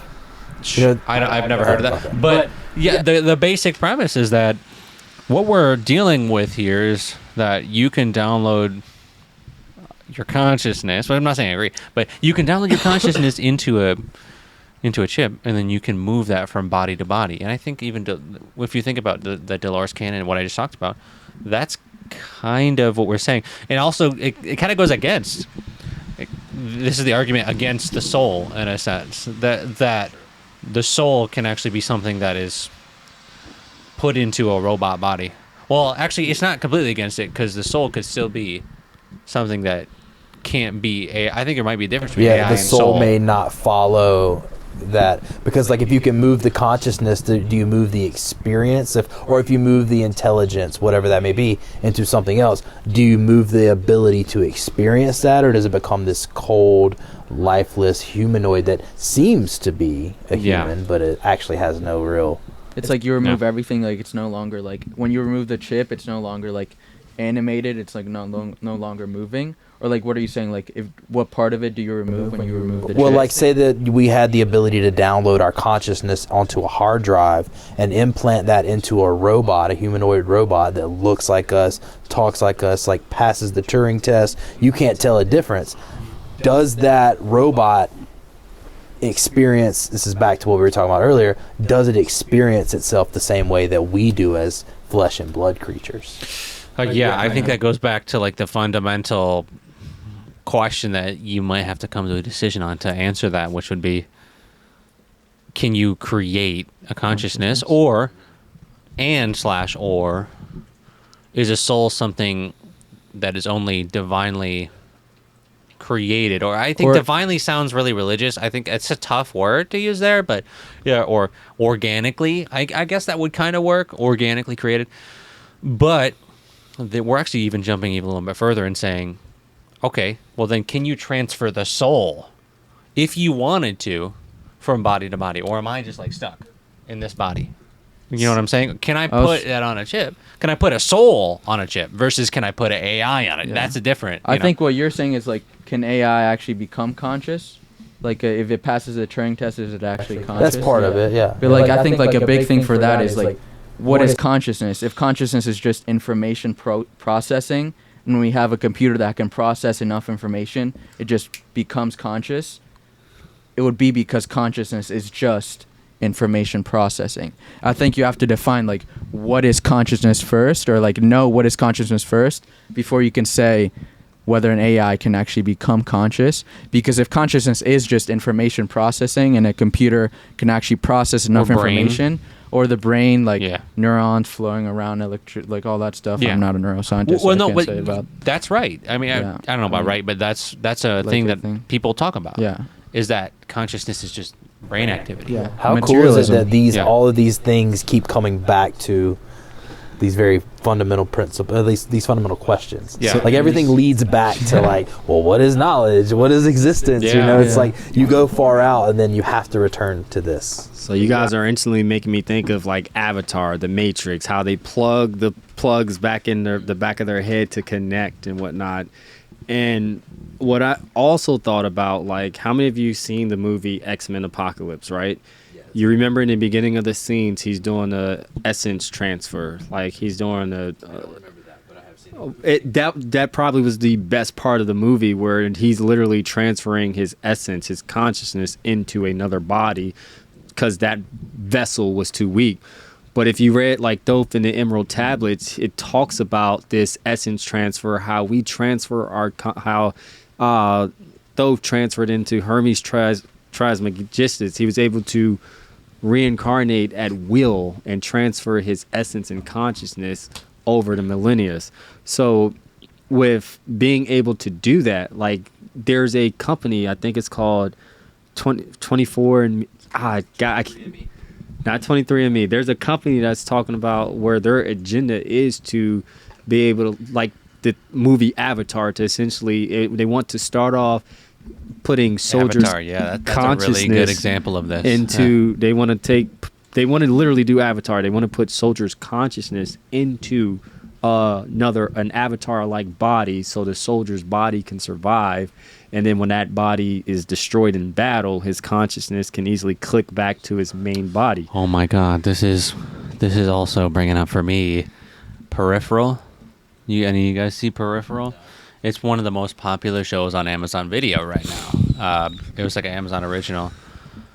It's the same concept. So I think Avatar is a really perfect example of like transferring consciousness, even organically. Isn't that organic? Because we're talking about like on a chip. In Avatar, it was not on a chip. They were connecting. White tunnel, like they saw. Well, they were connecting. Well, you know the Avatar better than I do. So I mean, I don't know if they really explained like in which way they transferred consciousness. What happened at the end of the Avatar 1? At the end of Avatar 1, where he transferred in. How did that happen? I mean, that was organically. Yeah, that was through the planet Awa. And through the planet, yeah, that's the key. Oh, so like it sinks back into one consciousness, like the one consciousness of the planet, and it gets spat back out into another body. Yeah, that's what I'm saying. Yeah, because I know that you're the fucking Avatar, brother. I love it. Yeah, and shout out to your documentary. Like, people should definitely check that out. Oh yeah, definitely the Avatar. You should shout that out right now. It's called Avatar Explained, the history, philosophy. No, Avatar Explained, and then a little like line like this: history, science, philosophy, and I just go over basically all the hidden truths behind Avatar, and like it's based on the history between European colonizers and the indigenous people of the Americas, and also the science of like, you know how in Avatar trees can actually communicate. Like there's this whole idea that the trees on the whole planet communicate with one another in some strange like I think Grace, one of the characters, says it's like electrical activity and like oh yeah, you can actually hear the trees too. No, I'm saying, don't they in the real world? Don't they communicate? Yeah, that's what I mean. They share nutrients and shit. Yeah, mycelium. Yeah, that's like the whole science. No, it's true. They do. They share nutrients. That wording was just spot on, brother. That's all. That's all I was laughing at. No, you're right though. They do like there's this fungus on Earth called mycelium, which is like, it kind of looks like a red, like a white, like a web, and it's like it exists below the ground and it connects different trees and it allows trees to actually pass carbon, nitrogen, like nutrients, and also like inform other trees of like dangers, like when the seedlings of a mother tree are like in danger from pests. The mother tree actually like can like send information to those like seedlings and like push them away. And it's like that's communication with trees through, but it's kind of crazy because it's like through another organism. It's like what's it called, symbiosis, I think, like when sharks have an amoeba, like a little fish that like eats their like the food that they didn't eat on their teeth. And that's in the second one. That's in the second Avatar. That is. Yeah. Oh, I didn't see it yet. Wait, spoilers? No, that's not a spoiler. Because that's in the first one. I mean, it's not. They do it in the first one. They don't have like sharks though. No. I'm talking about the concept of they connect to the flying. Oh yeah. They do that with everything. Something else in the number 2. But I'm really surprised you haven't seen it yet, bro. Shit, you gotta go. I was sick, so I'll come. Hey, you get a pass, but the Avatar. I think the second Avatar. I wanted to talk to you about that at some point, but whenever, because I know that you're really into it. But I felt like the second movie. Oh, actually, you know what? I was gonna talk about the review of the second movie, but I don't want to spoil it. It's not spoiling. Okay, it's just a review. Well, I was just gonna close your ears. I'm just kidding, bro. But basically, I was talking about in the second movie how like, what the fuck is going on? I felt like it wasn't focused on philosophy. That's it. Yeah, I felt that too a little bit, but and Gray will put something on the screen. No, there was is that 3 a spoiler? things. No, like, could I say like a quote from it? It doesn't really ruin anything. Like there was a quote from it. It's like you said it's, I don't know. I should say like not focused on philosophy as much. You said that. I don't know. That's not really even a spoiler. It's fine. Not really. Yeah. It wasn't as philosophical as the first movie. I think it was. Like, okay, well then good. This is why I wanted to talk about it. Is your documentary just based on the first one? No, but like the whole philosophy spans to all the movies, I think. Like, I mean, there's some things like in the second one that talks about like certain animals can do certain things that also relates to like how animals on Earth can actually do that too, and that's not in the first one, and like stuff in the ocean. But the whole philosophy, like the stuff about ICU, it's like that's a whole very deep philosophical thing of like namaste. Like we kind of did this in Russell Experience. Like I see into you. I understand you. I see that a part of you within you is a part of you within me as well.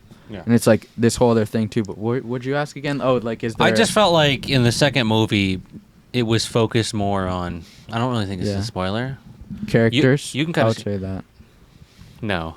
No? I say it was more about like fighting. Yeah. I felt like it was a lot of like... It was very much more action. I mean, I get it. I get it though, because like... You got to think about it from like if you're making a movie standpoint, like not everyone's interested in the philosophy, and you did a lot of the explaining in the first one, so you got to make it you got to make it entertaining. I get it, but like there were still hints, there were still tidbits, and there was still stuff. I just felt like it was just.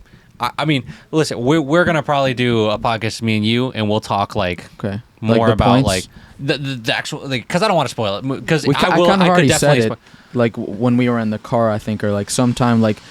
Yeah. Like how in the Kabbalion it says like the all is within all, like the absolute is within all things, and all things are within the absolute. Like the all is within all, and all are within the all. It's like God is within everything, but everything is also within God. In Avatar they say Awa is within all the people and all the everything, and everything is also within Awa, and Awa is like the deity of them, their god. But I guess in that sense, Awa is also the planet, because I see it as like Awa is Gaia. Like Gaia is the deity of the planet, and like, you know how I said the planet is like an actual living organism, like an entity. The Gaia Hypothesis. Yeah, the Gaia Hypothesis is like a grander consciousness, and we call it Gaia here on Earth. On Avatar, there's a grander consciousness. They call it Awa, and it's like the god that they. It is the Gaia Hypothesis on the movie, in a sense, right? Yeah. Is. So that's a really good example, because we talked about that a couple times. Yeah. Yeah. It is pretty nuts, though. But that whole like, it's crazy how like you can see that in the movie, like look at it and you don't really see it. Like it's like, I mean, you don't have the prior knowledge of it, maybe, and that's why you don't see it. But I mean, we'll switch topics because we'll talk about that at another point. But I want to go back to Peripheral, because I know you guys haven't seen it, and I don't know if you guys will see it, because, you know, it's just a lot of shit going on. So this is a little bit of a spoiler. You guys mind? Spoiling Peripheral. yeah. I figured you guys I haven't seen don't it, mind. but I don't know if I'll see it, so just spoil it. There's so many shows. That's what I'm saying. So I'm kind of like, shit, might as well. On Peripheral, remember we were talking about the concept of soldiers using bodies, to go things. Where the hell do I start with this one? Oh man, because it's very deep. I was talking to my friend Carehart, who I've had on the podcast 2 times, my only 2-time guest so far. I love her. She's awesome, and she watched the show too. And we were like talking about it, like how crazy it was, because in the show, basically, what happens is homegirl, I don't know what her name is. You know what I mean? Sometimes you don't catch characters' names. You're just so focused on the movie and the concepts or the show. The girl, the main character of the movie, she basically, they need money, and so they basically, to keep it simple but also tell a good story, it's something I'm actively, like, I think storytelling is something that I'm working on in general. I think stories are really important, so I don't want to like shortchange the explanation. They need money. They're living in a trailer park. It's like 2030, or they're living like out in rural, actually. And so they need money, and they're both really good at video games. And it's like VR is like the thing. Like, people are going on, and it's kind of what we predict, that video games will just continue to get better and better. A lot of people predict that. I think so. Like Unreal Engine, the late, I don't know if you guys seen that. The latest Unreal Engine is like, it looks real, like straight up real. And so when we think about that concept, and specifically the movie Peripheral, they get shipped a new type of VR that has no goggles, and all it does is it sits on top of your head. Okay? You look like your brain, you're looking at me like, oh shit. I mean, I just like got something in your book, like what you said about VR, and like you don't have the goggles, and like you don't have you close off a certain part of the senses, and like something like if you're in VR, but what if you cut off the part of your senses that you know that you're in VR? Like you put on the goggles, and then you cut off all the senses like in your body. So all that you perceive is just the VR goggles. Yeah, that's kind of how that's what I do in chapter 1 of my book, is I just give that like perception. A reality deprivation tank type thing where you're only experiencing one sense. Yeah, so let me go back. So the concept that I really think I put in chapter 1, because I'm like, this is fundamental for me to my explanation of the universe and reality. Imagine that, we play VR. You guys all done VR before? Yeah. Yeah. So when you're playing VR, there's a sense that, okay, I'm playing the game, and you can sense the game. You're in the game, even if you got headphones. Let's say you got headphones too. But there's a part of your awareness that knows I'm not in the game, right? There's still something that's like, okay, what if we took the part of your awareness that knew it was a game, and we just cut it off right there, and then you would have no awareness that it was not a game.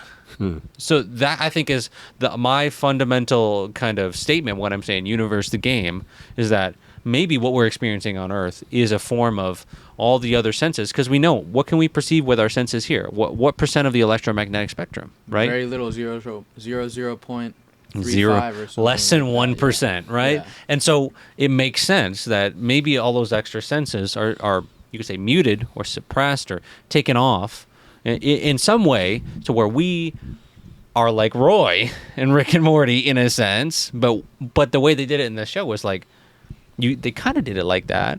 They put their own spin, but that's something that I've always thought ever since, because I played so many games growing up, and seeing the rise of VR. It's like, maybe this is what we're doing. So in Peripheral, basically they're in the future a little bit, and they have a headset that just sits right here.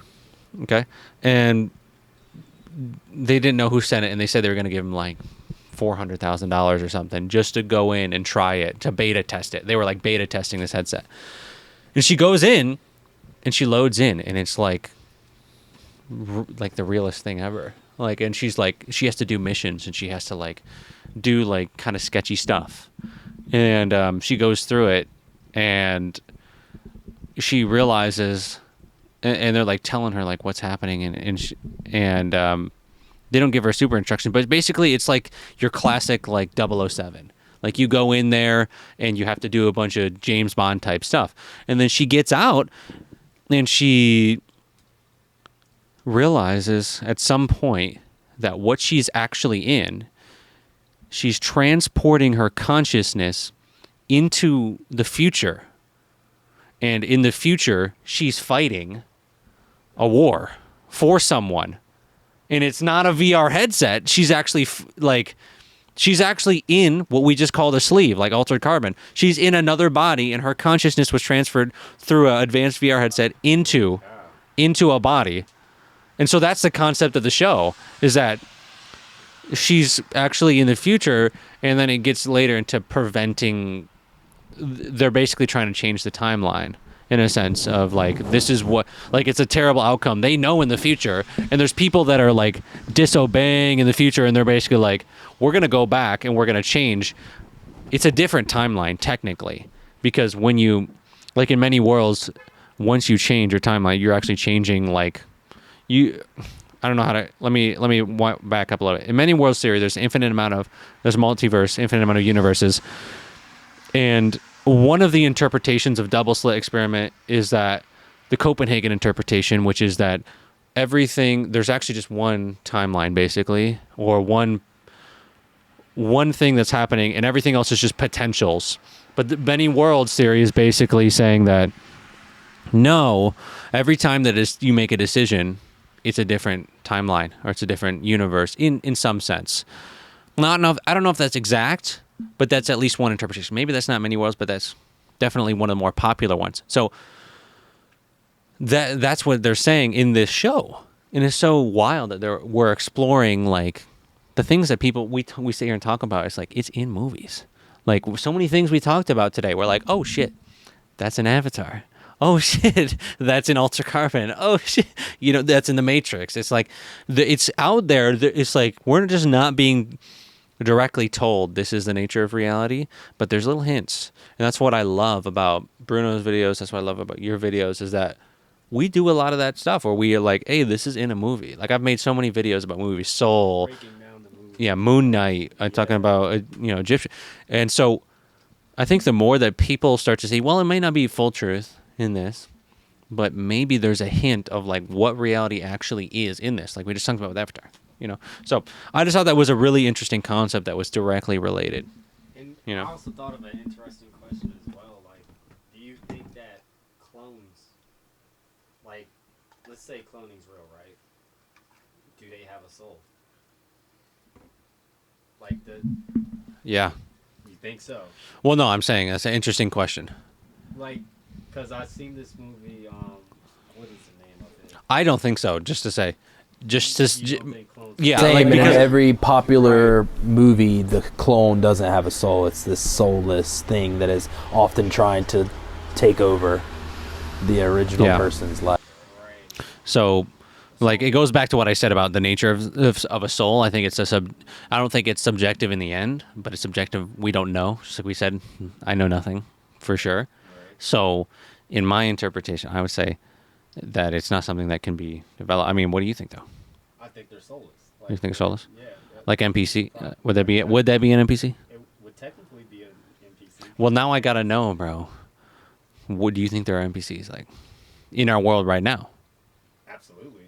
Like, I think that you can walk in, you can just walk down the street and you just see like an NPC just doing regular, like Grand Theft Auto. You know how you play Grand Theft Auto? Yeah. You do your thing I played a on lot. Grand Yeah. You do your thing on Grand Theft Auto, and you got your like NPCs who just say their NPC stuff, or they just say the most The script. outlandish stuff, and you're just like, what?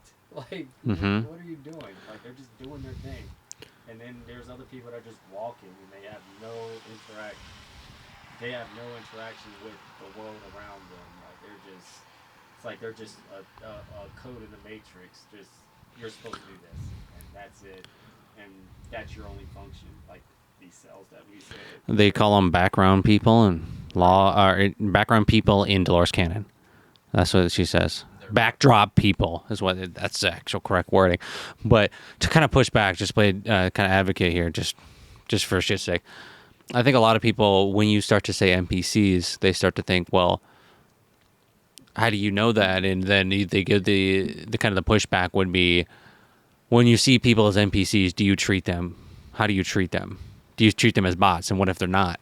You know what I'm saying? Right. You know how like certain dreams, like where they say if you interact with people in your dream, they're gonna like interact like with, when you tell them, hey, you know you're in a dream, by the way, they're like, what? You're not supposed to do that. Like, I feel like that's the same reaction with an NPC. Like, hey, by the way, you're an NPC. Then they become the Agent Smith. Oh shit! Okay, now all the NPCs start coming after you. Like, we got one now. Now that you're aware that. So you're saying in the comment section, if you say that, if you say that on social media, Right. like all that pushback could be like, you're not supposed to know that yet, or this is like something that's not a part of the game, bro. It's like if you're playing you're playing expansion 2023 right now. It's You like didn't get there yet. You got Right. breaks there for a second. So I just think that Yeah. like if you tell an NPC like, hey, you're an NPC, like they might just say some NPC stuff, or they just come that Agent Smith and be like, okay, we got you now. Like a dream character, like you tell them, you're my dream. I can control this.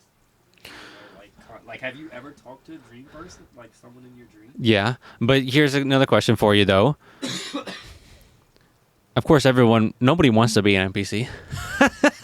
So what if you're the NPC saying that everyone else is NPC because the programming's so fire? Right. Like that's. It could be, right?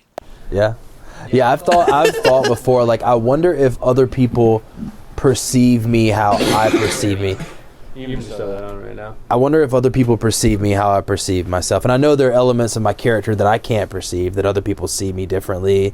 Yeah. But I've wondered, like, you know, like, okay, I think I'm decently intelligent. But what if, like, other people are just humoring me? You know, like, it's like, to them, I'm just some bumbling idiot, but to me, I'm saying something profound and smart. But everyone else is perceiving me completely different than I actually am. Maybe you know? that's how ETs perceive all of us. You know? Yeah, maybe. You know how I'm like, there's some random flights that I take. Like, I think the most random flight I took was, you can fly out to, what is it, Charlottesville, right? Mm-hmm. And it's just like, why are there like random people flying from Miami to Charlottesville, like in the middle of winter? Like, Maybe they can afford it. Maybe they're like not. They're like, you know what? I'll spend a couple extra bucks to go to Charlottesville. A random Tuesday on a like random January, and it's just like, what are these? Do these people not have jobs? Like, I fly out here because I have 4 days off randomly. Like, I can do that. And I was seeing a chick at the time where I'm like, you know what, I can fly from wherever. But it's just the fact that, why was that flight so packed? Like, Well, I mean, to push back on that, maybe it's because there's so many humans that those other people also have 4 days off. You know what I'm saying? There's so many things you can be doing. Right. But what are the odds, though? Like, it's just like, we're all going to Miami. Well, how many humans are there? But how many humans are there? Like 8 billion? Or how many humans are in the U.S.? You know what I'm saying? There's a lot. 340 millions. Like, Millions and millions. I can understand that better coming from a populated city like New York. Like, we're flying to Miami. Okay. packed flight, whatever. But like, think of Waynesboro's population, 22,000 people. You mean to tell me a city? Hey, bro, this place was not packed. We found that out at dinner. They were all recharging. They were all plugged shit. into the wall. Oh, come on, bro. Come on, bro. Yeah, this is NPC town. Nah, bro.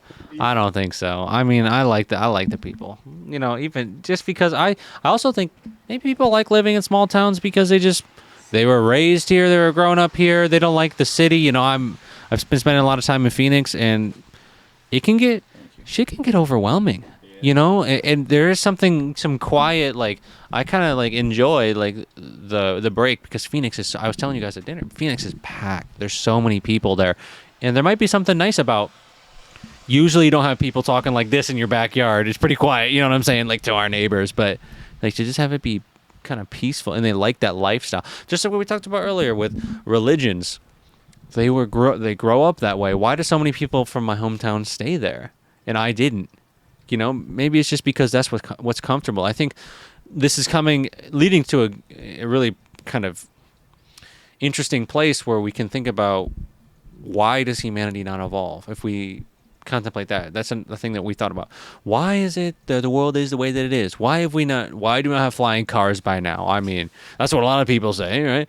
And so I think getting down to the fundamentals of that is, the human instinct a lot of the times is just programmed in us to continue to do things because we've survived that long doing that thing. And so people don't realize that maybe it's even a survival mechanism to just want to do comfortable things, because if you're doing comfortable things, that means that you're not out, risking your life. And maybe that's like an instinct that maybe a majority, or maybe, I don't know, a lot of people may not have realized that in itself is something you can transcend, and that there can be power in not staying in comfortability.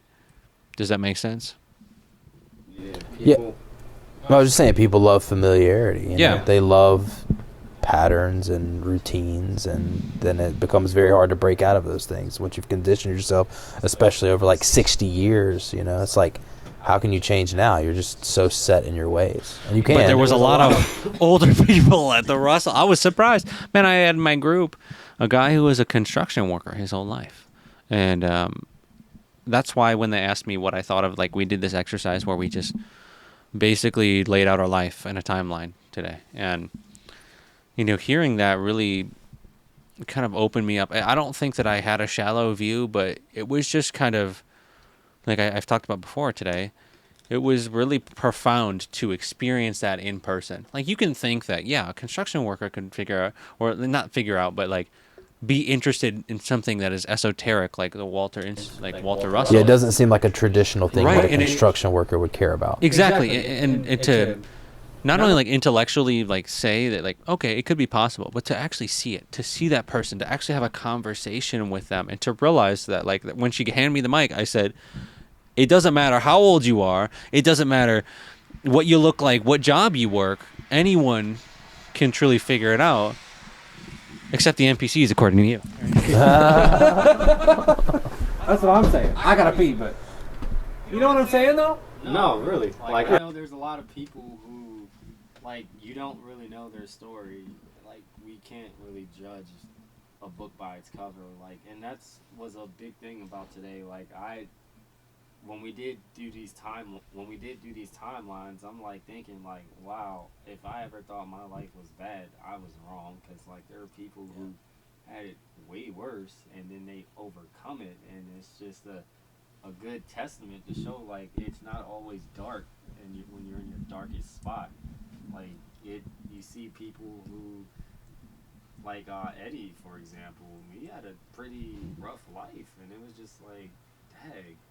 He's still pure, and he still smiles, and he's still trying to smile with all the walk. That's how he survived, I guess. Yeah. There's a term, a word called sonder, which is like really just kind of a simple thing, like the realization that everyone you see has a rich, deep, complex, emotional experience past, and they are living the same way you are, in a sense. It's just kind of this because if you are walking in a large group of people, it does, especially if you're in a big city and you have like thousands of people you're interacting with, it is easy to begin to see them as like NPCs, or you devalue them because there's so many of them. But I don't know, I always like the word. I think the word is beautiful, sonder. And then just the thought, like if you walk by somebody and you don't know them, and you just maybe contemplate like what is their life like there's some deep complexity to them that I have no idea about, and I have no way of knowing. Yeah, it's just kind of a fun thing to contemplate sometimes. For sure. And I want to go back to NPC thing for one more thing. Okay, just because it's interesting, because we were talking about this earlier. We were talking about Journey of Souls, right? And the Journey of Souls perspective, like how they would explain NPCs. Not saying this is true. I'm not saying that there is or there isn't. I'm at this point where I'm pretty neutral about it. Could be, it couldn't be. How can we tell we're not NPCs? I said that while you were in the bathroom. I said that. NPC Yeah. thing to say, right? Yeah. Oh fuck. Yeah. In Journey of Souls, they basically explain the reason, because you might think, well, someone who thinks that there's NPCs might think, well, it's easy because you see all these people who are just doing what we would consider like things that are NPC behaviors. You'd say. Like the Matrix, they're stuck in the rat race or whatever. Right. But from the book Journey of Souls, that's what I'm talking about. Okay. Dr. Michael Newton in his work. The reason why there's NPCs is because 70 or 80% of incarnated souls are first time, or like 70. Yeah, like very very high number. Like they're the first time incarnating, and I'm actually of the perception that you actually not a lot of people, some people are like push back on it, but it's just kind of like this feeling that I have.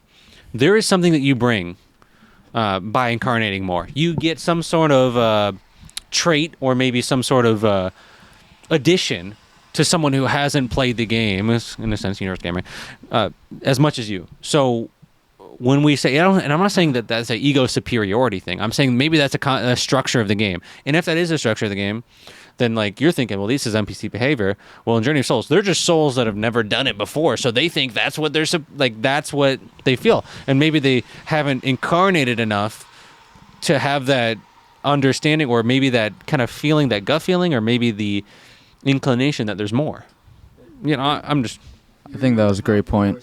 Yeah. It does mention how like some people are they come to this planet with false memories of having a past life, just to like kind of catalyst their experience and kind of keep it going. Like I didn't even know that. No. Yeah, like some people have these false memories and they think that they have a previous life, but it's just to start them into their journey, like they develop.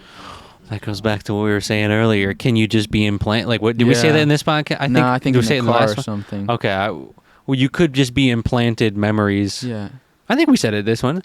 We could just be implanted memories, and we could have not actually been in these bodies before, and we're just remembering what this body remembers when this could be my first day as Nick. And that's kind of what you're saying. It's like, but on a past life. That's trippy. Oh, shit. And I think there's this whole thing that you were saying, like, what if there's one thing that souls gain when they keep reincarnating and reincarnating, or souls are whatever it is that reincarnates? Yeah.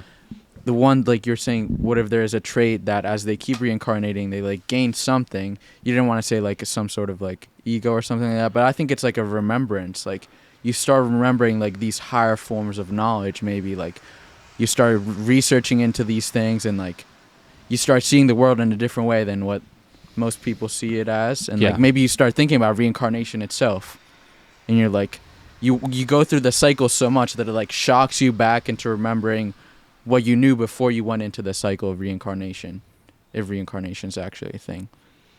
Like I'm saying, do you think reincarnation is a thing? Because I don't think. I can't say if it is or not, but I like the concept. What do you think, though? If you're neutral, I believe it. I believe. I mean, I literally have a tattoo that I guess kind of says like we all. Can't get it. It's skin deep right there. Yeah, it is in there. It makes me think of like trait selection in evolution, right? Like as animals evolved throughout the years, those that were able to do certain things were able to pass their genes on. So it's like if we are evolving through cycles of reincarnation, like when we're able, like, we continue to evolve and we retain things that were effective, things that worked, and then the things that weren't just kind of fall away. It's like we retain that in a higher density or something like that. Like if we reincarnate into something else. It talks about the causal plane and.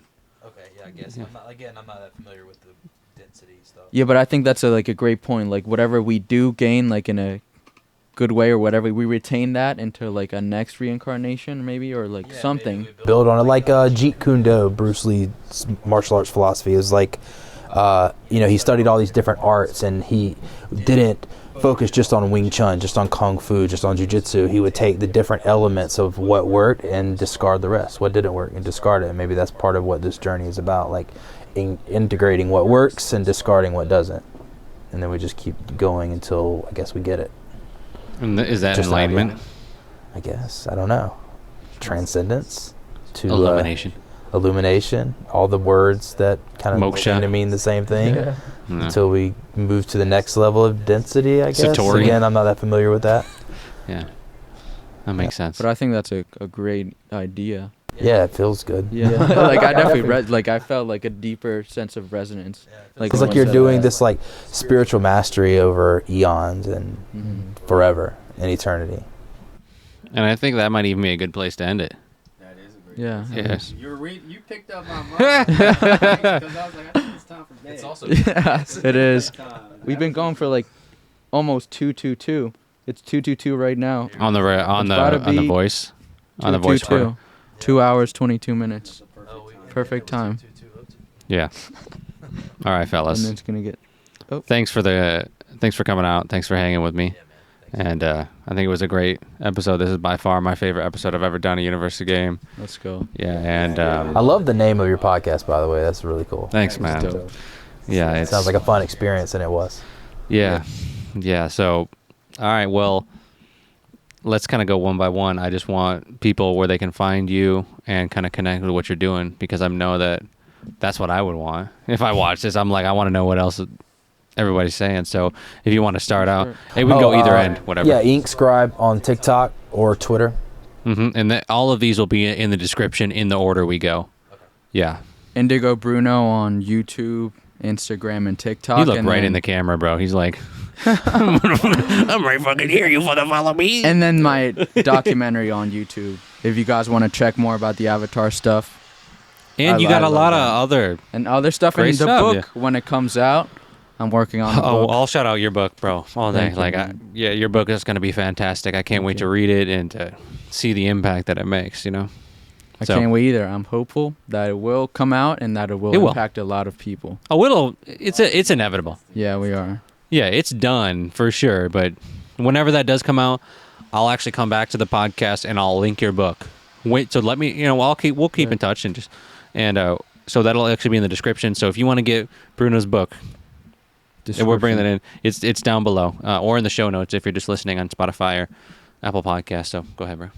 You can find me on Instagram, TikTok, and YouTube. Marco J. Will. We are one. That is my message. That's what I'm rebranding now to. We are one. We are all connected. There it is. Okay, well, shit. Now I got to give you guys a chance.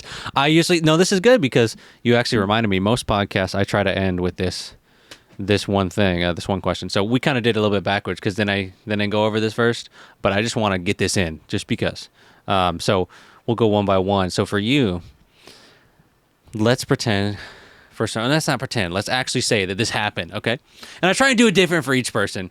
Okay, so let's say that right after this conversation, bro, you went to bed and then future you said, bro, we need your help in the future and you can't come back. This is the last moment. And you realize, shit, this is the last moment I'm going to get to talk to humanity right now on University Game. And you were like, what is the thing that I want to leave humanity with? What is the thing that if I could just say one thing, maybe it's a thesis, maybe it's a paragraph, maybe it's a sentence. What's the thing that you feel like is right there with you right now that you'd want to share? I think I would say you still have time and everything's going to be okay. There it is, man. Beautiful. All right, for you? I think I would say, learn to appreciate the little things in life. I think to me, one of the things that's impacted me the most is not really all this scientific, spiritual type of knowledge, but, really just being present where I am. Like every time I'm outside, like looking up at the clouds and just trying to see the world through the eyes of my inner child again. Like I feel like growing up, the most important thing to me is as you grow up, you like get younger again, at least through the way that you see the world, with curiosity, with wonder, with like love, that deep love of just appreciating everything, and just like look around you, like anywhere you are, just be there, like look at the clouds, look at the sky and the trees. Like it's such a simple thing, but I think it's so fundamental to like your inner sense of happiness and your appreciation of the world that we live in. That's so beautiful, and there's so many different people here experiencing it together, and I think we should just appreciate it a little more any time of the day that we can. There it is. And anything else you want to add? Yeah, because I'll piggyback off of him with the living in the now. Everyone, life is short, and life is all about living life, not letting life live you. So everyone that is in your life right now that you love, like hold near and dear, cherish them, because tomorrow's never promised. All right, partner. That'll do it. That'll do, donkey, for this episode of Universe of Game. If you enjoyed it, consider, if you're on YouTube, hitting the subscribe button. Commit by hitting that subscribe. Why not? I mean, I think if you enjoyed this conversation, you got value. I'm pretty sure you'll get value out of other ones too. So, hey, stick around. Try it out. See if you like it. And I think it's kind of nice on this part of town. So, yeah, other than that, if you enjoyed this conversation, you want to support me going around and, getting them together as I invited them to come out and hang out and be at the Airbnb. If you want to see more stuff like that, consider joining the Patreon, committing to the Patreon, because the Patreon completely supports the travel costs of getting around, going to Virginia, doing the things, and we are completely crowdfunded here up in this bitch. So if you want to see more, I appreciate anything you got, all right? And no matter how small it is, maybe you buy my book. Maybe it's you buy me a freaking coffee. Hey, all that shit goes right back into the podcast and back into everything I'm doing. So thank you very much to everyone who's bought my book, the thousands of you that have bought my book and that have done everything to support me. Shout out to my patrons already, because you guys are, allowing this experience to happen. So God bless you. All right, we'll see you in the next episode of Universe of Game next week. Check out the other episodes. Anyways, I'll see you in the next one. Peace.